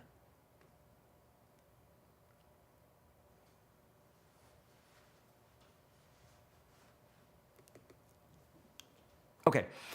Best John Mayer song to learn to get better. It's the one that you like the most. Okay, so for me, it's Slow Dancing in a Burning Room, because that song just has so much heart. It's so good. You know, everybody's felt that way, and the guitar just matches the music, matches the lyrics, and it's just a banger song, and just his noodling in it, his soloing is so beautiful. So to me, I love that song, but if you don't like that song, then it's the worst song for you, right? So find the song that's best for you, because that is going to bring you to the place where you want to be. Thank you so much, Don. I'm going to keep preaching. All right. What do I think about Rocksmith? So Rocksmith, I think it's better than, what's the other one? Guitar Hero? I think it's better than Guitar Hero because you're actually playing the guitar and you're at least riffing. So do I think it's going to teach you how to play guitar? No, absolutely not. Do I think it's going to be a fun thing that's going to work on your eye-hand coordination while you're having fun and you get to fret the guitar? Yep, I think so. So I think it's great for an addition, but you're not going to learn to play guitar with Rocksmith. You're going to learn to fret the guitar, but that's not learning to play the guitar any more than tennis is just hitting a ball with a you know, or baseball is just hitting a bat with a ball, right? Or a ball with a bat. That's all it is, right? Yeah, sure. So if I go out on a field and I just start smacking a ball around, are they going to let me play? No, because I don't know the rules to the game. So Rocksmith doesn't teach you the rules to the game. It just teaches you, it gets you to move your fingers. So, which is great. You want to move your fingers, you know? Is learning with acoustic doable? Absolutely. That's how most people start. Absolutely it is. Oh, look at all these ones. Beautiful. Love that. There's a veteran. Beautiful. Thank you, Jim, for your service. If you're a veteran, if you're a U.S. veteran or active duty, we offer the entire $685 package to you for free by going to YourGuitarSage.com/veterans. We do ask for proof, obviously, that it's there for you. Okay? Sweet. Look, 72, 62. They ain't care. They're like, I'm learning guitar. Beautiful. Vietnam vet. Wow. Aaron, 50. We got 59. Beautiful. Okay. Fantastic. Love it.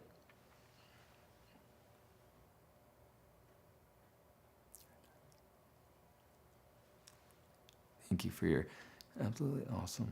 Good, good, good. Thank you. That's awesome. Is it necessary to learn rock chords too? So Sonia, when we're talking about chords, chords are chords. It doesn't matter what genre you're in. There's no rock chords per se. There are chords that we might use more in rock, and those would be things like power chords, you know, like this.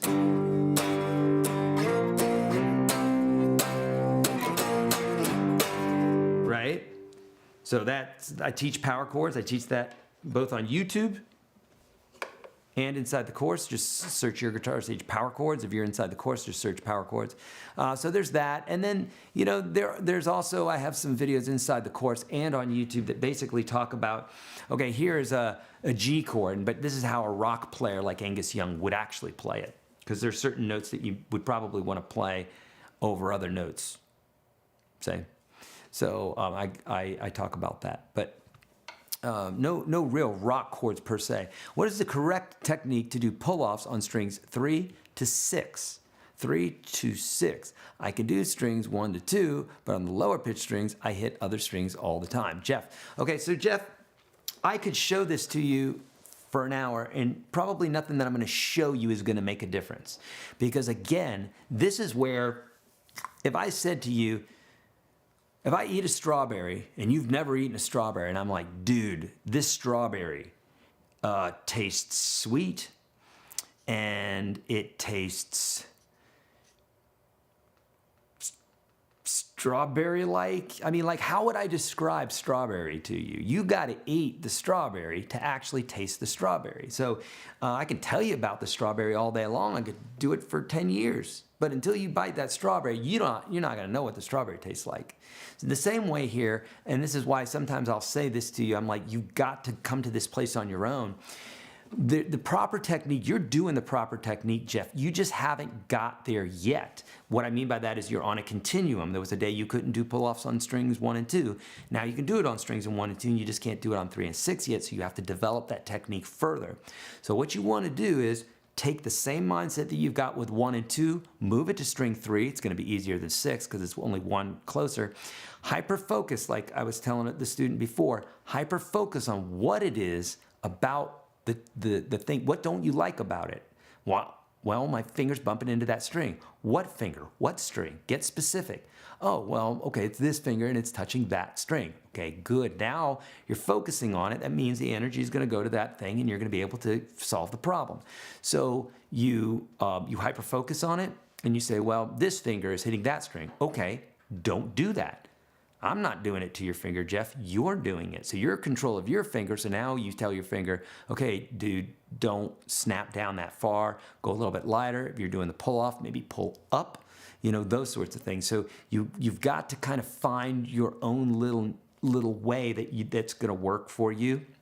But, the basic idea is you're doing this. If I'm on let's say the third string, what I do is I take this first finger and although I'm playing on my fingertip, I'm playing more on the pad of my finger. And the reason I'm doing that, Jeff, is because I'm muting. So I'm playing string 3, but I'm muting string 4 and 2 because I'm playing on the pad of my finger and I'm putting enough pressure where it's just playing that string. That's a technique that you could try.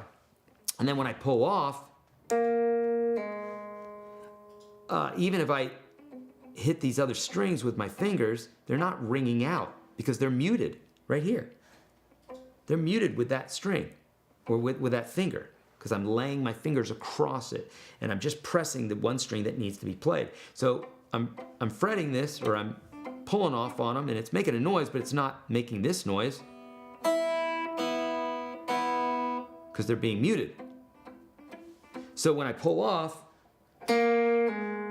I'm pulling my finger out away from the fretboard. I'm not pulling it down per se, a little bit. But then I also have this muted. So take that into consideration, hyper-focus on this, get it with one thing. If you can get it with one, you can get them with all, and you can get it with one. So even if the getting it the one time is just going to give you faith that you can, because the universe knows you can do it, but you don't believe you can do it. So then what happens is you find out, oh, look, I just did it. Oh, I did it by mistake, though. I didn't do it purposely. No, you did it because you're intentional and you're trying to do it, and the universe gives you a little reward.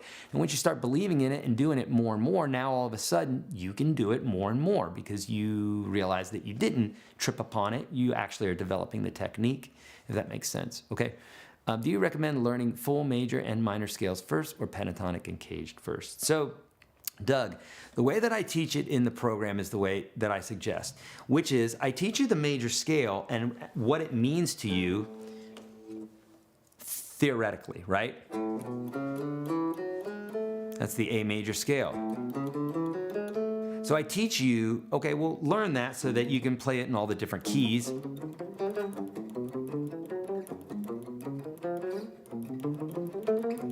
And it's the same shape, right, every single time. So I teach you, okay, well, learn that first so that you have an understanding of the major scale and what it means in the context of music.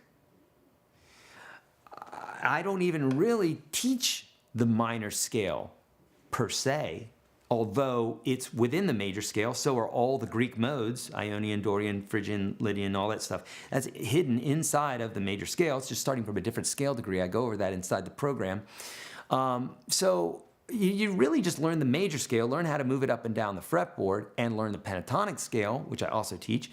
Learn those two things, and then learn how to apply those. It's like this. People go, okay, and I totally 100% support what you're asking here, but listen to this. Someone says to me, Eric, at Home Depot, they have a 12 hammer set, and they have a 12 screwdriver set, and they have a 12, because I'm going to name 4 things here, and they have a 12 whatever, and they have all these different things. Okay, should I get that? And I'm going to say, nope. Go buy a hammer, go buy a flathead screwdriver, go buy a Phillips head screwdriver, and let me teach you how to use those things, because those 3 things you're going to use for 95% of all the projects we're going to be doing. You're going to be like, so I don't need all that other stuff? You might one day need it. And then you go get it that day. But in the meanwhile, learn to use these 3 tools because those are what you're going to be using 95% of the time. Don't get distracted by all these people saying, you need this and you need that. It's like the reason that the course, I almost didn't even build this course. This course built itself because of the thousands of lessons that I taught. And I said, this guy needs to be right here because in order for this thing to be taught, they got to know this principle first. And that's how I teach scales, modes, cage system, all that stuff, right? So, so that's what I would say. I would suggest learn the major scale first, learn the pentatonic scale, learn how to use those scales. Because if you could have all the scales in the world, if you don't know how to use them, what use is it? But if you know how to use the major scale, if you know how to use the pentatonic scale, and then know how to change the keys, as I teach you inside the course, you're good. Same thing with the cage system. Understand the basic concept, then start purposefully using it. I hear this all the time. When people learn a language and they don't use it, they lose it. So if you're learning a new language, you want to make sure you have a buddy who you can talk with like that. Or my buddy who was learning Spanish would always go to the Mexican restaurant and he would speak Spanish to them all the time because he knew if he used it, he would get better at it. And then he started surrounding himself with other folks who could speak Spanish. So that's how you want to do that. Yeah? Okay, what guitar is best to start with, acoustic or electric? Any pros and cons with each? Great question, Atiba. So acoustic, there's less to fiddle with. So if now it's a little bit harder to hold the frets down, a little bit harder to fret for the most part. Not always. Rule of thumb, the strings are usually higher and thicker on an acoustic guitar, making them a little bit harder to press down. Calluses will develop quicker, hurts the fingers a little bit more, but a lot less to be distracted with on the acoustic guitar. If you have a nylon string guitar, it's the best of both worlds because it's easy to press down and you have an acoustic guitar, so you're not fiddling with amps and this, that, and the other thing. Okay, strings break. When strings break on a nylon string, it's kind of a pain in the butt, though. But I would say, for the most part, I would tell most people to start on an acoustic as long as it's not too intimidating where the strings are so high or something like that. You can learn on the electric for sure. You can do it. It's the same gist, but it's kind of like driving a sedan or a 4x4. They both have wheels. They both have a steering wheel. You can drive them left or right, that sort of thing, and an accelerator. But they're going to drive differently, okay? Looper pedals are all over the map with features and prices. What do you use personally, Davey? Davey, I have several kinds that I use. The main one that I use that's just like a simple go-to is the TC Electronic Ditto pedal. There's one button on it. It works like most other pedals do. No nonsense, get in, get out. That's the one I suggest because if you can't master that one, all the others are going to just be are going to be hard for you, and you'll just have that one forever. It's tank tough, and you can have it forever. Use it for something. I use the one inside my Kemper. I have a bunch of other ones that I use too, but start with the Ditto because there is no right answer to this, Davey. You know, there really is not. It's what's best for you, and I would say start with something simple. You can always graduate to something more sophisticated later on down the line. Okay.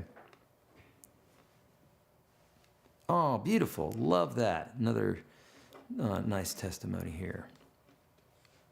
Okay, trying to get to more of these questions. So your course helped me a lot. I started playing over a year ago and skill levels and knowledge improved with your lessons. Greetings from Serbia. Love that, Anton. Thank you so much, buddy. You're so welcome. I got a bunch of veterans in here. What's up, Climber? You're so welcome, Larry. Beautiful. Marine Mama's in here. Okay, someone vouching for Joe's course here. Richard has it on Udemy. Beautiful. Playing has improved much. Yeah. Joe is one of these guys. I respect him so much. He's such a badass player, super kind dude. Just like one of those people that when you're around him, he inspires you to be a better person. He's just one of those gems that you find in life, and he's one of the best guitar players you're ever going to hear. He's just so good. The link, again, Jason, for the Veterans Program, if you are a U.S. veteran or serving U.S. Military, go to YourGuitarSage.com/veterans. I will give you the $685 course for absolutely free. Of course, you have to show that you're a veteran, and we have a request for that. So you'll see that if you go to that, YourGuitarSage.com/veterans. Mike put it right there on the screen. Thank you, Mike. Okay. How long before I'm playing like Brian May, Jimmy Page? You have to have a laugh, especially now. Well, you know, I would say it's equal to about the time that they played and however much they played and how long they played. So if Jimmy Page, if you heard him in whatever year, you know, Zeppelin 4 came out, and then take however many years he's been playing, that many years times however much he's been practicing, I would say. And that'll give you this, that'll give you the basic idea. Wait, you're saying I don't need my 10 guitars, just 2, electric and acoustic? Doug, no, I would never say such a thing. You probably need all 10 guitars, if your wife asks. There's something about different guitars, man, for me. I mean, I'm gonna play this guitar completely different than I'm gonna play that Les Paul that we gave away this weekend, right? Within the UGS, will I learn to read music notes? Yes, I do go over that. But here's the deal. People think that once they learn the music notes, that now they can read music. Well, it's true. You can read music once you learn the music notes, especially how I teach it. I've got a book called How to Read Music. It's not on this shelf. I have a book called How to Read Music, and it just teaches you that. But here's the thing about reading music that people don't understand. They think that once they learn to read music, now they can read music. And it doesn't work that way.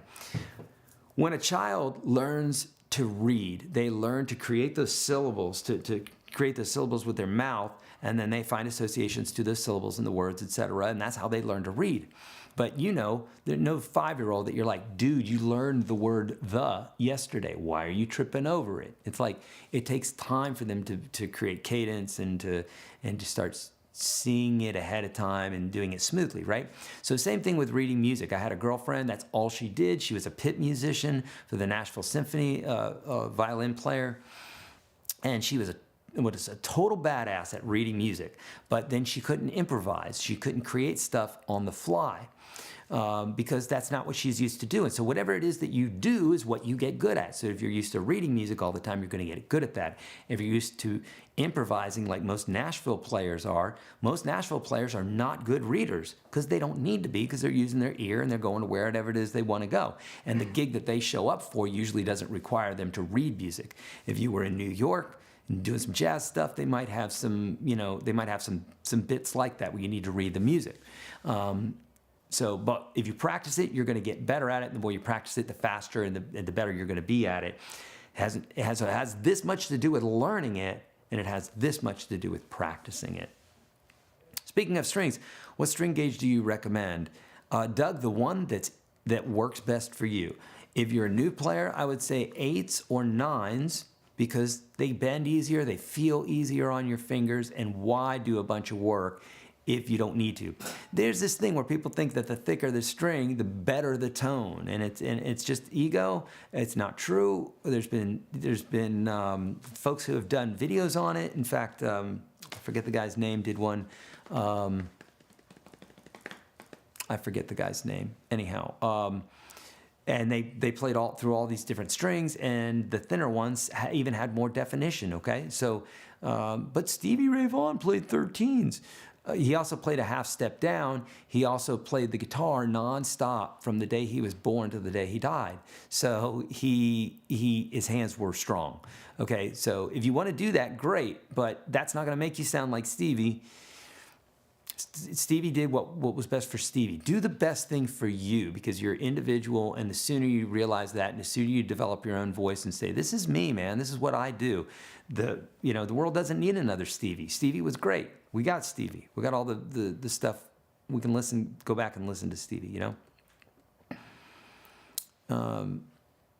Oh, thank you, Ron. This Q&A is great for those of us who struggle with certain issues learning different aspects of playing guitar. It's almost as good as a one-on-one with a teacher. Beautiful. Thank you so much, Ron. And speaking of that, friends, look, the reason that I'm doing what I'm doing right now, the reason that I'm giving you these 2 courses for free, the reason that I do these live broadcasts all the time and what have you is because I'm passionate about doing this. I love doing this. And what happened was I was teaching so many students. It was a time where I was literally almost teaching 40 hours a week, which is like nearly 80 lessons. And yeah, doing a job like that is different than, say, working at a desk where you can go to the bathroom and you do that sort of thing. When you're teaching 40 lessons a week, which it was 70 something, when you're teaching 70 something lessons a week, every single moment you're focused on helping somebody, and it's somebody who has a problem with something. And so, like, the amount of energy that takes out of you, and even though I was super psyched to do it, love my one-on-one lessons. It's how I developed all my stuff on YouTube. It's why you guys are into the Unstoppable system, and why you guys have learned the things that you've learned is because of those one-on-one students, because without them, I wouldn't have been able to develop a plan like I did. And so, so I've lost my train of thought. Because of that, the system is the way it is. And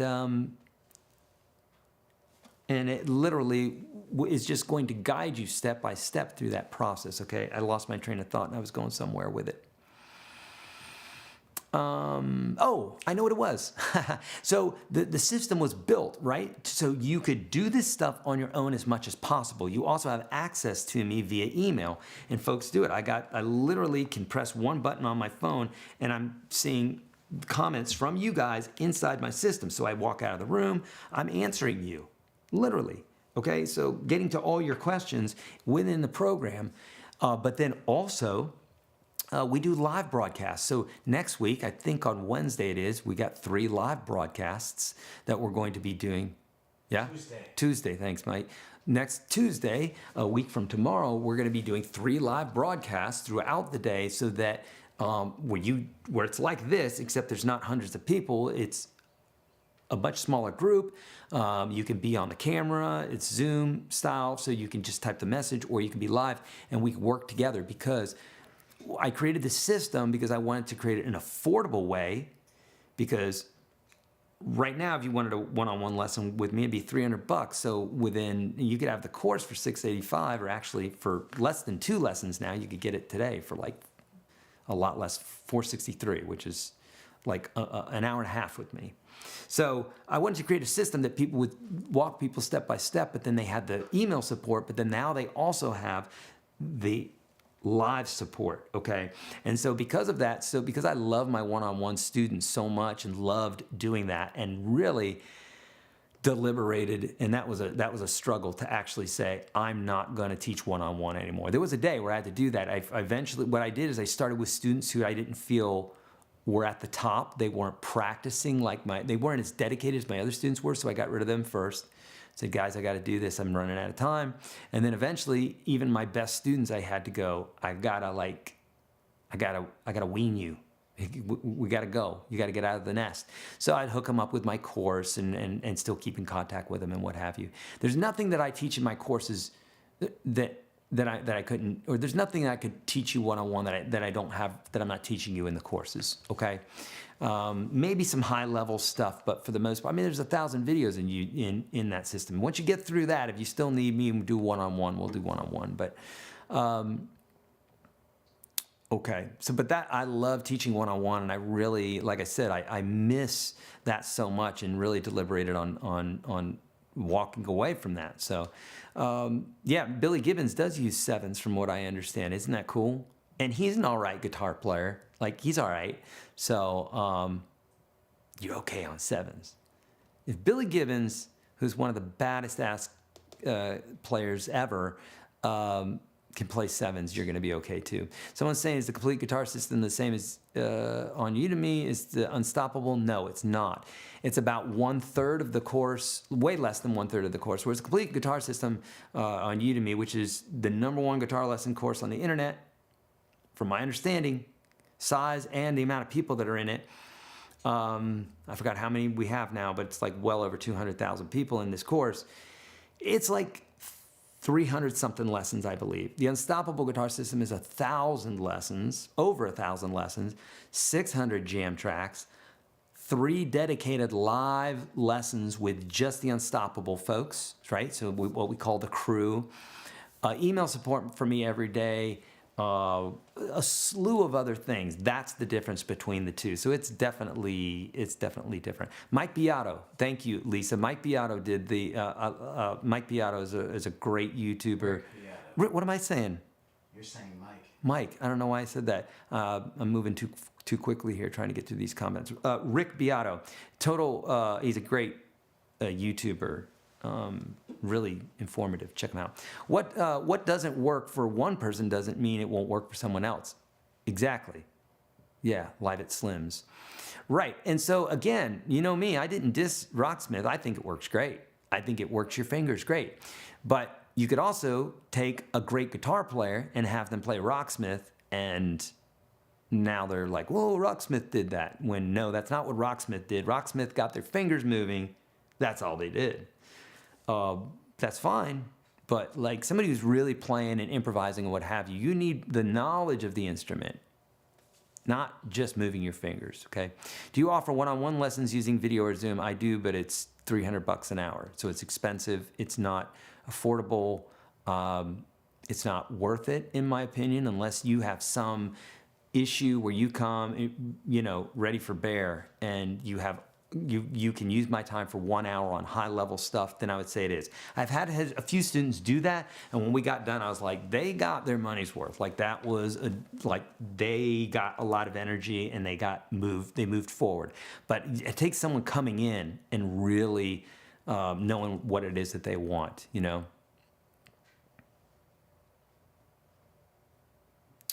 Okay. How about a charity auction for one-on-one from the Sage one? Well, I do charity auctions like all the time. In fact, if you have a charity and it's something for either animal welfare or child welfare, you could go to donationmatch.com. And I've had to narrow it just to those because I have just too many people asking for things, and then I have to go through it, and I've got like just things that are just crazy where I'm like, that is not at all a charity. People just asking for money and stuff, and I'm just like, that's just asking for money. Sorry, I know it's a new generation and stuff, but who doesn't need money, right? I guess there's some people that don't need money, but that being said, if you go to donationmatch.com, if you have a charity and you want to get involved with that, that's how we've donated, I have to look. It's over $500,000. It may be closer towards $1 million now. We've donated like over $500,000 worth of courses to charity already. And we love doing that. So if you have a charity that fits into our thing there, go to donationmatch.com and we'll do it. We'll take care of you, okay? Jubilee, that's so kind. Thanks so much for the kind donation. Super cool. We have a buy me a coffee thing that you guys don't worry about it, but yeah, we got a thing there if you ever want to buy us a coffee. Jubilee Paybone says, Eric, you've helped me so much through my years of playing guitar. You have no idea. You helped me pick up my guitar again and believe I'm myself. Oh, I love that. Thank you so much, Jubilee, for letting me know, because that's the one thing that I don't love about the online experience is when you have somebody in front of you and you can look in their eyes and they're getting emotional and everything else. It's like that's palpable, and you can literally feed off that energy and help them and what have you. And it's inspirational, of course, but it takes messages like Jubilee there for that to come through the internet and for me to go, oh, thank you. I love that. That's beautiful. Thank you. How do you do the donation thing? Donationmatch.com. That's what I'm talking about. Oh, how do you donate? Oh, at the top. Or Mike just put in a link there that you can donate here. Buy me a coffee. That way, Google doesn't get 30%. If you do it here on YouTube, they get 30%. Literally, if you send me $100, they get $30. Google, because they need money. But if you do the buy me a coffee thing, the buy me a coffee folks are like, no, we ain't taking no money, So there you go. All right, so really quick, while I'm waiting for another question here, because we have about 20 minutes, I'll stay with you 20 minutes. If you guys want to end early, we can. Otherwise, bring me your questions on theory or anything else, because I want to help you out here. But this is the stuff we're going to cover tomorrow. The most important question that a guitar player can ask themselves is, why do I want to play the guitar?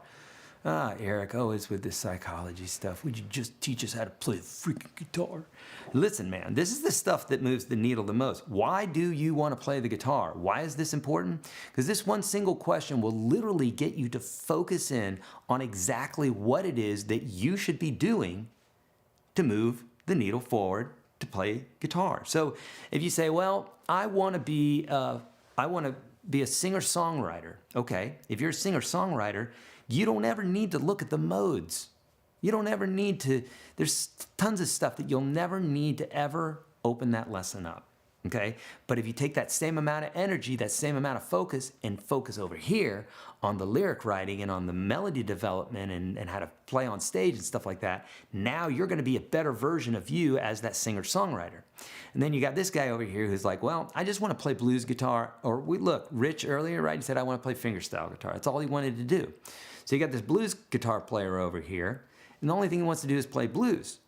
Well, he doesn't need to learn a bunch of classical or jazz stuff. That's not what moves him. So let's learn blues scales. Let's learn some bluesy chords. Like let's learn all of our seventh versions of chords in every denomination possible via the cage system that I teach inside UGS. The seventh chord cage system that I teach in UGS. The minor chord system that I teach in there.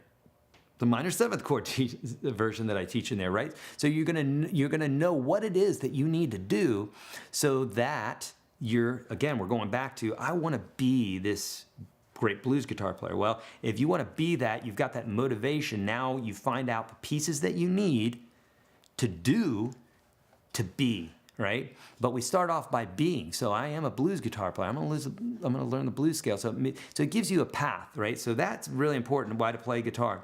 Number two, we're going to do a basic study in rhythm. So we're going to learn whole notes, half notes, 16th notes, that sort of thing.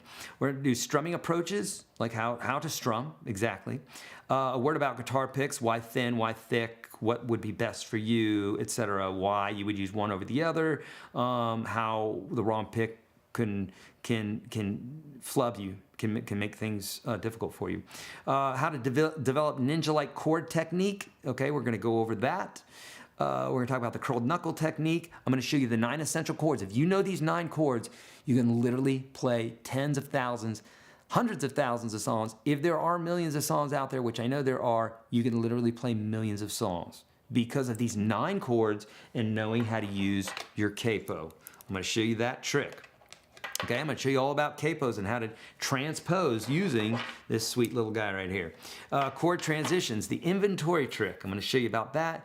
Also going to show you the introduction to the major scale. Also going to show you how to play by ear. You don't want to miss tomorrow. Tomorrow's going to be a mega banger. Today was just kind of, getting your feet wet, getting you to see the program and showing you how to navigate and getting the basics done.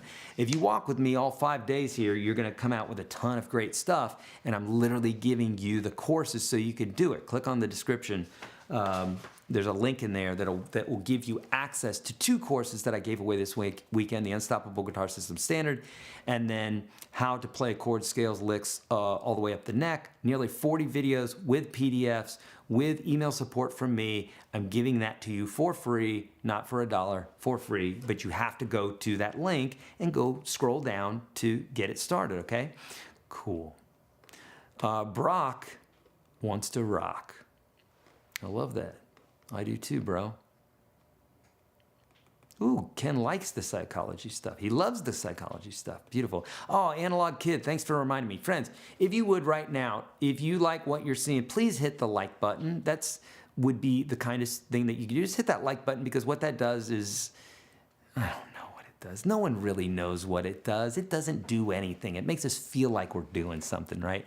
No, the likes do. That helps the algorithm. It makes YouTube go, oh, this is something really important, so deliver it to other people. So hit the like button if you would. Hit subscribe if you like this, and hit the bell icon if you would like to be notified when I go live and drop other videos, like all my Beatles videos if you're a Beatles fan, and a bunch of other stuff, okay? Thank you, Sonia. All I want to be is a campfire player, but my strumming sucks. Good.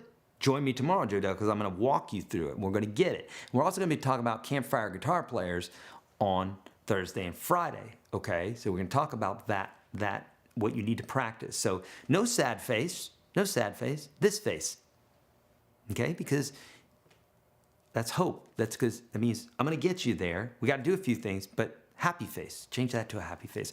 How easy is it stringing and tuning a guitar as a beginner?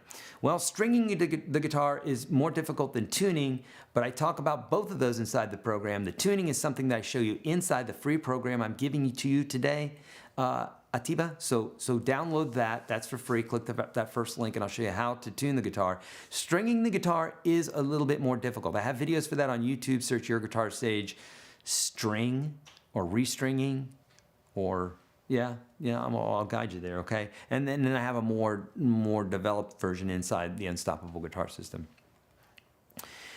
Can you please review the optimal practice methods? I am challenged wanting to play songs on days where I should probably do scales or something else. Franz, that's a very broad question. We will drill down further as we talk about practicing, and that's going to happen all through this week, but especially on Thursday and Friday. So what I want you to, look, tomorrow, join me tomorrow, Franz. Look, you guys, this is step by step. There's a reason I'm doing 5 days, is I'm guiding you through this process. And if you trust me, I'll take you there, okay? But answering why it is you want to play guitar is everything to do with your question there, because the optimal practice method, do you think there's one optimal practice method? No, we know there's not, right? Because what blues guy is going to practice is different than campfire girl, which is different than jazz dude and different than studio gal, okay? Entirely different focuses. Okay, if we want to be an accountant, we got to focus on one thing. We want to be an attorney, we got to focus on something else. We want to be a sanitation worker, we got to focus on something else. So they're all three different, right? Cool? Good. All right, here we go. All right, what do you feel is the best metronome exercise for improving blues timing?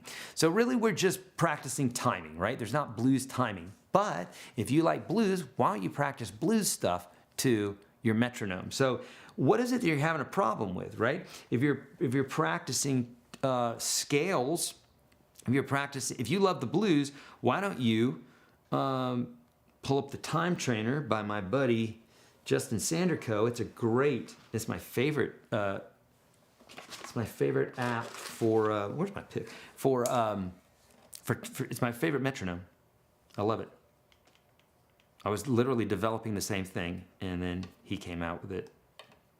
So, beat me to it. It's awesome. So, we got this clicky click, right? So what I would do is I practice my pentatonic or my blues.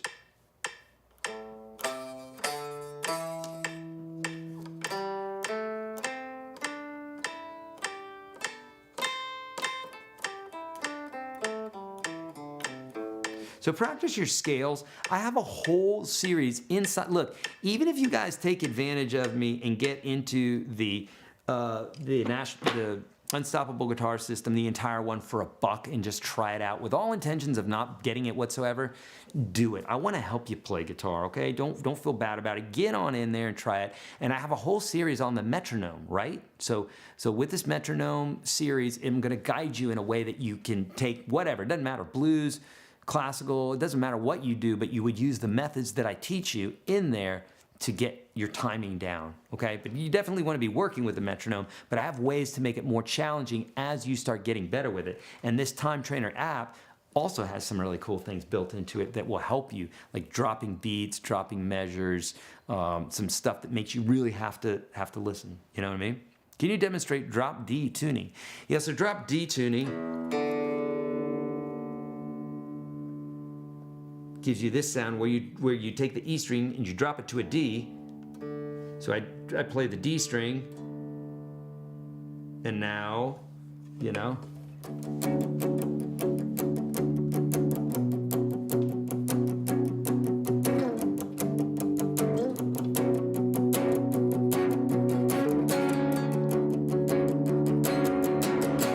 And we get that kind of sound, right? That's for our buddy Taylor. So, so drop D is, I should show you this to you. So you can do some cool stuff with D. So, you know, it kind of gives this sound, so it's around the D minor or the D major, but you can do a lot of this kind of.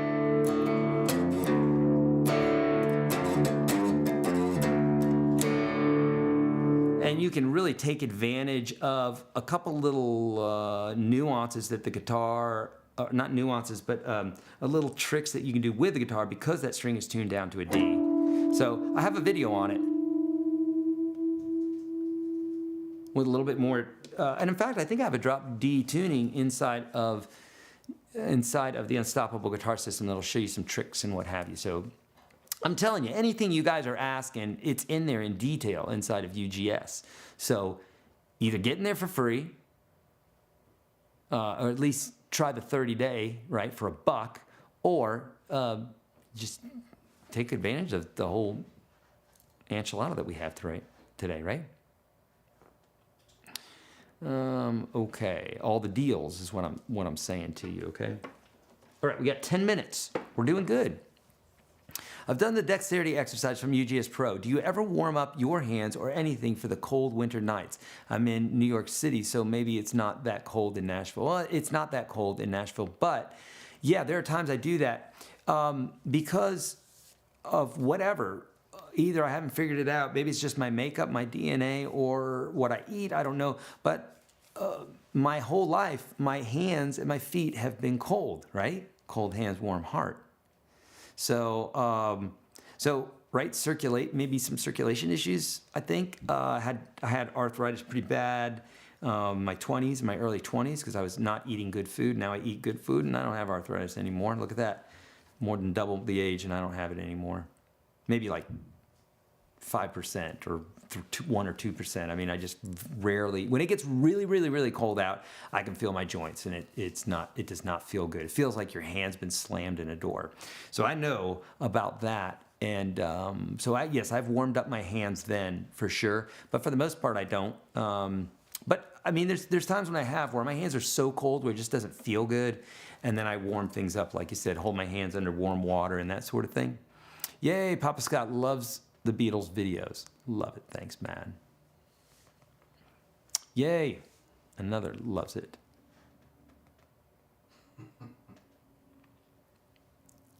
They don't love your dress. What dress? On the thumbnail. On what thumbnail? Of that one video. That's what they're talking about in the chat. Oh, well, you don't like my, you mean the boots are made for walking? Nancy Sinatra. Well, I think someone's jealous is what I think. That's what my mom would have told me when I was little. Dude, that thumbnail was so creepy looking. My wife took a snapshot of it. She goes, "This is so creepy." And then we got that message from everybody. It is truly creepy. We just like messing with you guys with those the thumbnails. It's becoming a thing. We need to have a video that's literally just like the best of the thumbnails with some good music. I wonder if we have enough yet. I bet you we do. Close. Yeah, make like a little social video for it or something. Okay, do you personally play open string tunings very often? I don't. The only time I do is, we could say when I play slide, dadgad. Or is it dadgad? No, it's an open D tuning. That's what I do. That's the only time I personally play open string tunings, because I'm still trying to figure everything out with standard tuning. So, yeah. William's saying, please explain how sus chords work. So sus means suspended. And what we mean by that is we mean a note that sonically sounds like it's floating in the air, and it wants to resolve. Usually wants to resolve down. Sometimes it can resolve up. So when we have a chord like a 1, 3, 5, the note that's usually the suspended note is the 3. And instead of playing a 3, we play a 4. So you've heard this sound before. Like here's a C major chord, right? Right here. If we wanted to suspend it, it might sound like this. So that's the 4, that's the 3. So if I do this, sounds like it wants to resolve, right? This feels a little unsettling. This sounds a little bit more relaxed because that note's suspended and it's coming down. So instead of using a 3, we play a 4, which is a half step up from the 3. So if you can identify what the 3 is in the chord, so here's a C chord, Here's a 3. That E, if I raise that to an F, now it's suspended. So I have a 3 and a 4 present because this note's a 3. But I could also bring that up. So this is a suspended. So is this.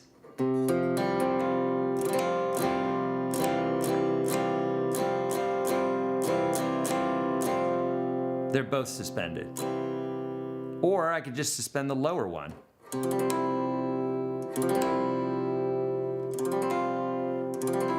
They're both suspended.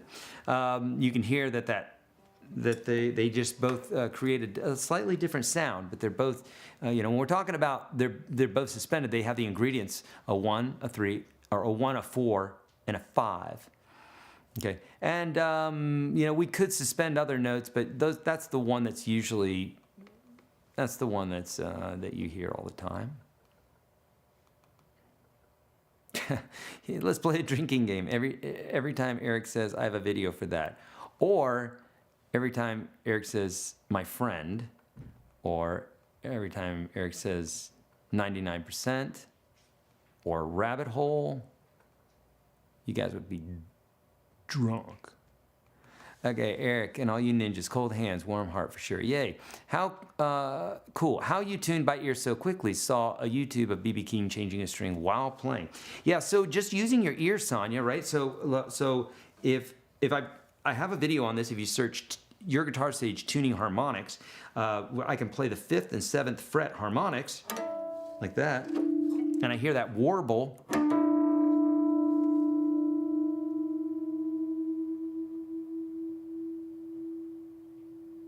And I just wait for it to stop, right? In the case of the D, I'm listening to an octave of the D, and I'm listening to the warble.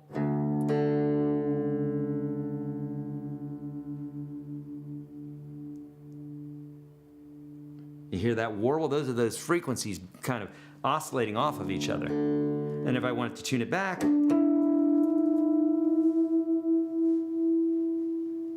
boom.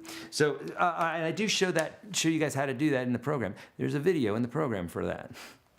These boots are made for walking. I know it was obnoxious. I'm sorry about that. A little disturbing. It was the goatee that got me. Clickbait. No dress just ain't a good look for you.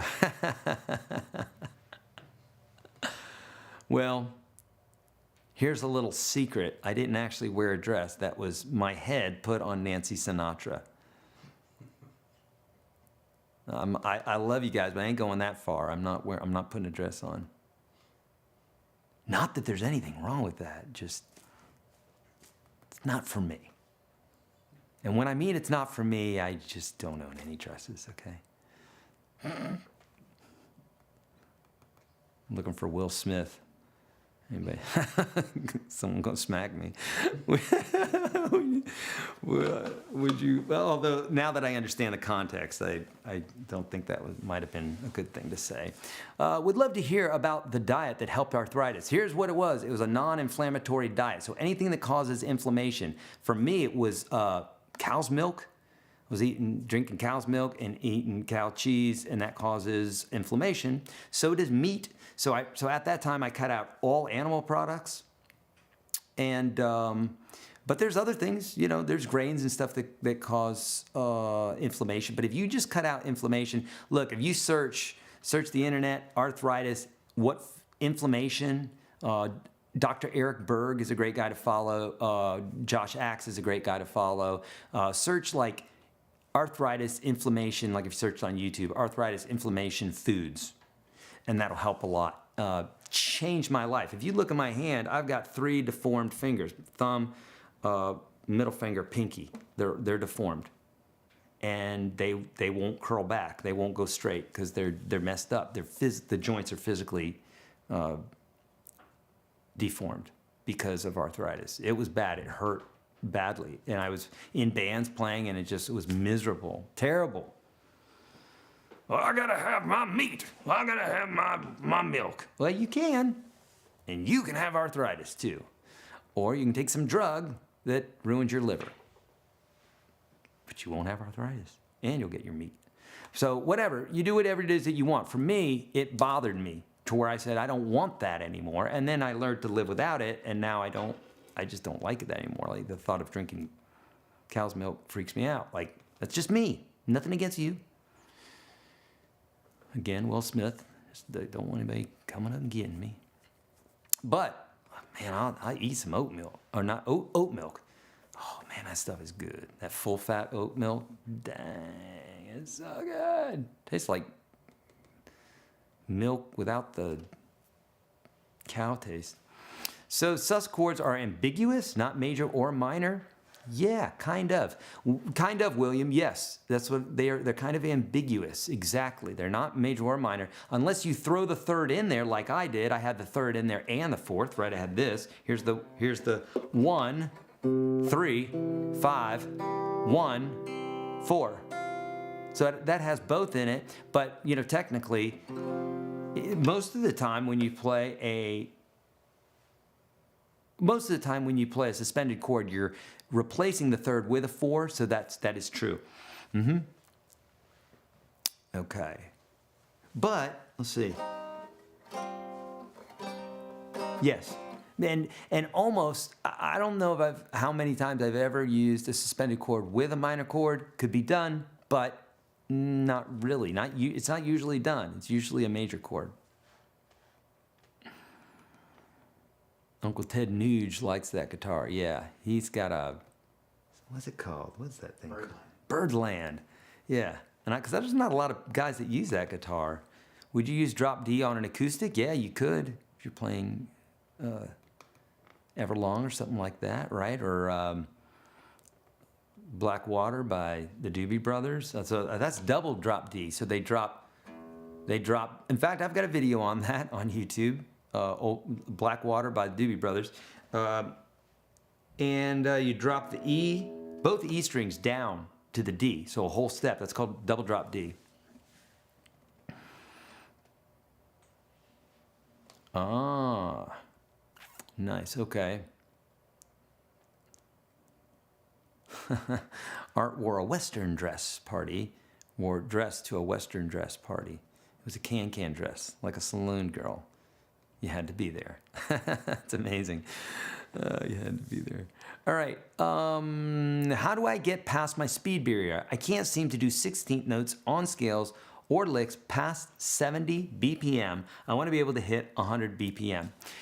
David, this is a little bit of a longer question. But I'll give you some basic bits here. You want to find out what your edge is. 70. Let's say, and this is a great question, by the way. You want to find out what your edge is, so 70.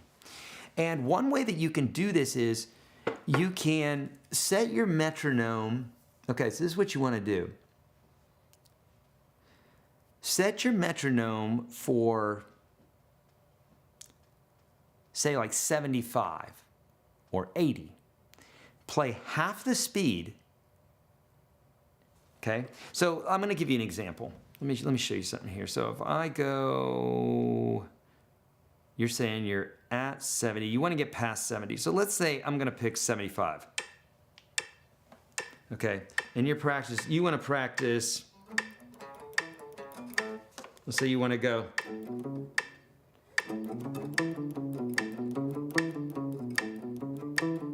Let's say that's your goal. Then what you're going to do is you're going to go.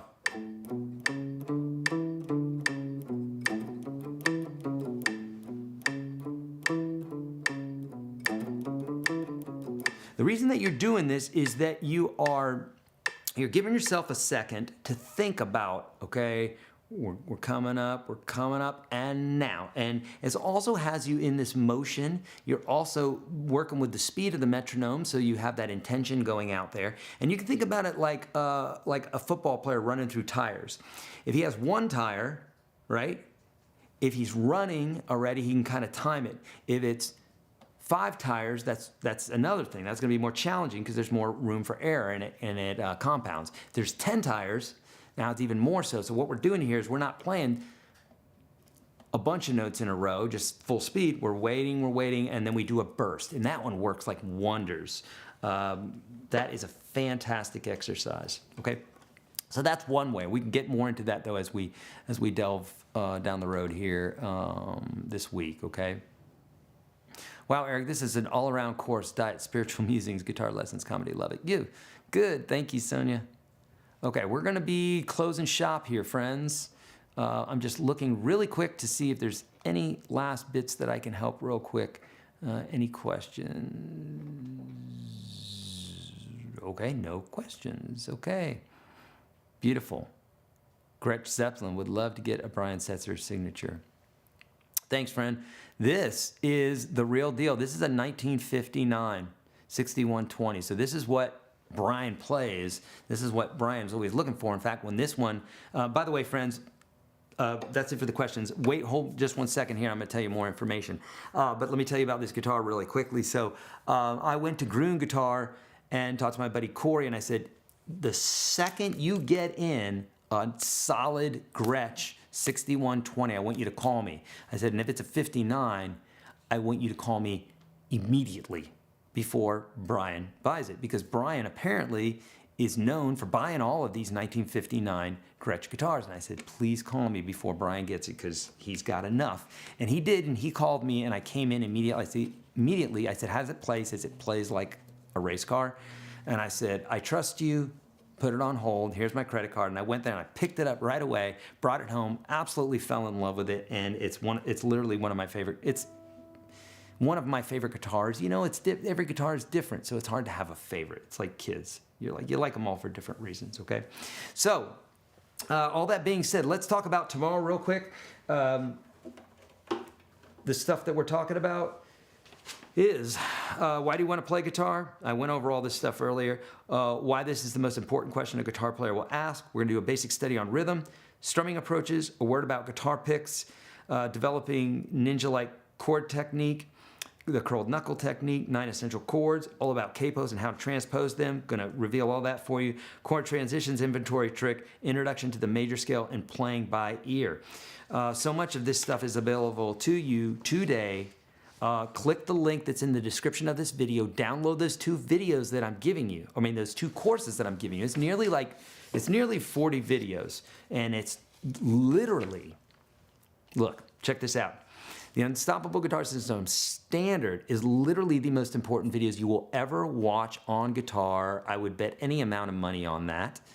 And the top 3 things that I showed you is a truncated version of something I did 4 months ago, which were 5 things. I said, let me give them literally just these 3 things and really drive it home for them. So literally those sets of videos are going to bring you further in guitar than if you took another 1,000 videos. And I have 1,000 videos in the course, and you can get to that stuff if you want, but I promise you start there, get those fundamentals down, and it will absolutely change the way that you think. Then you'll be a believer, and you'll be in here, and you'll be a member of UGS in time if you want. I'm here for you. I want to help you.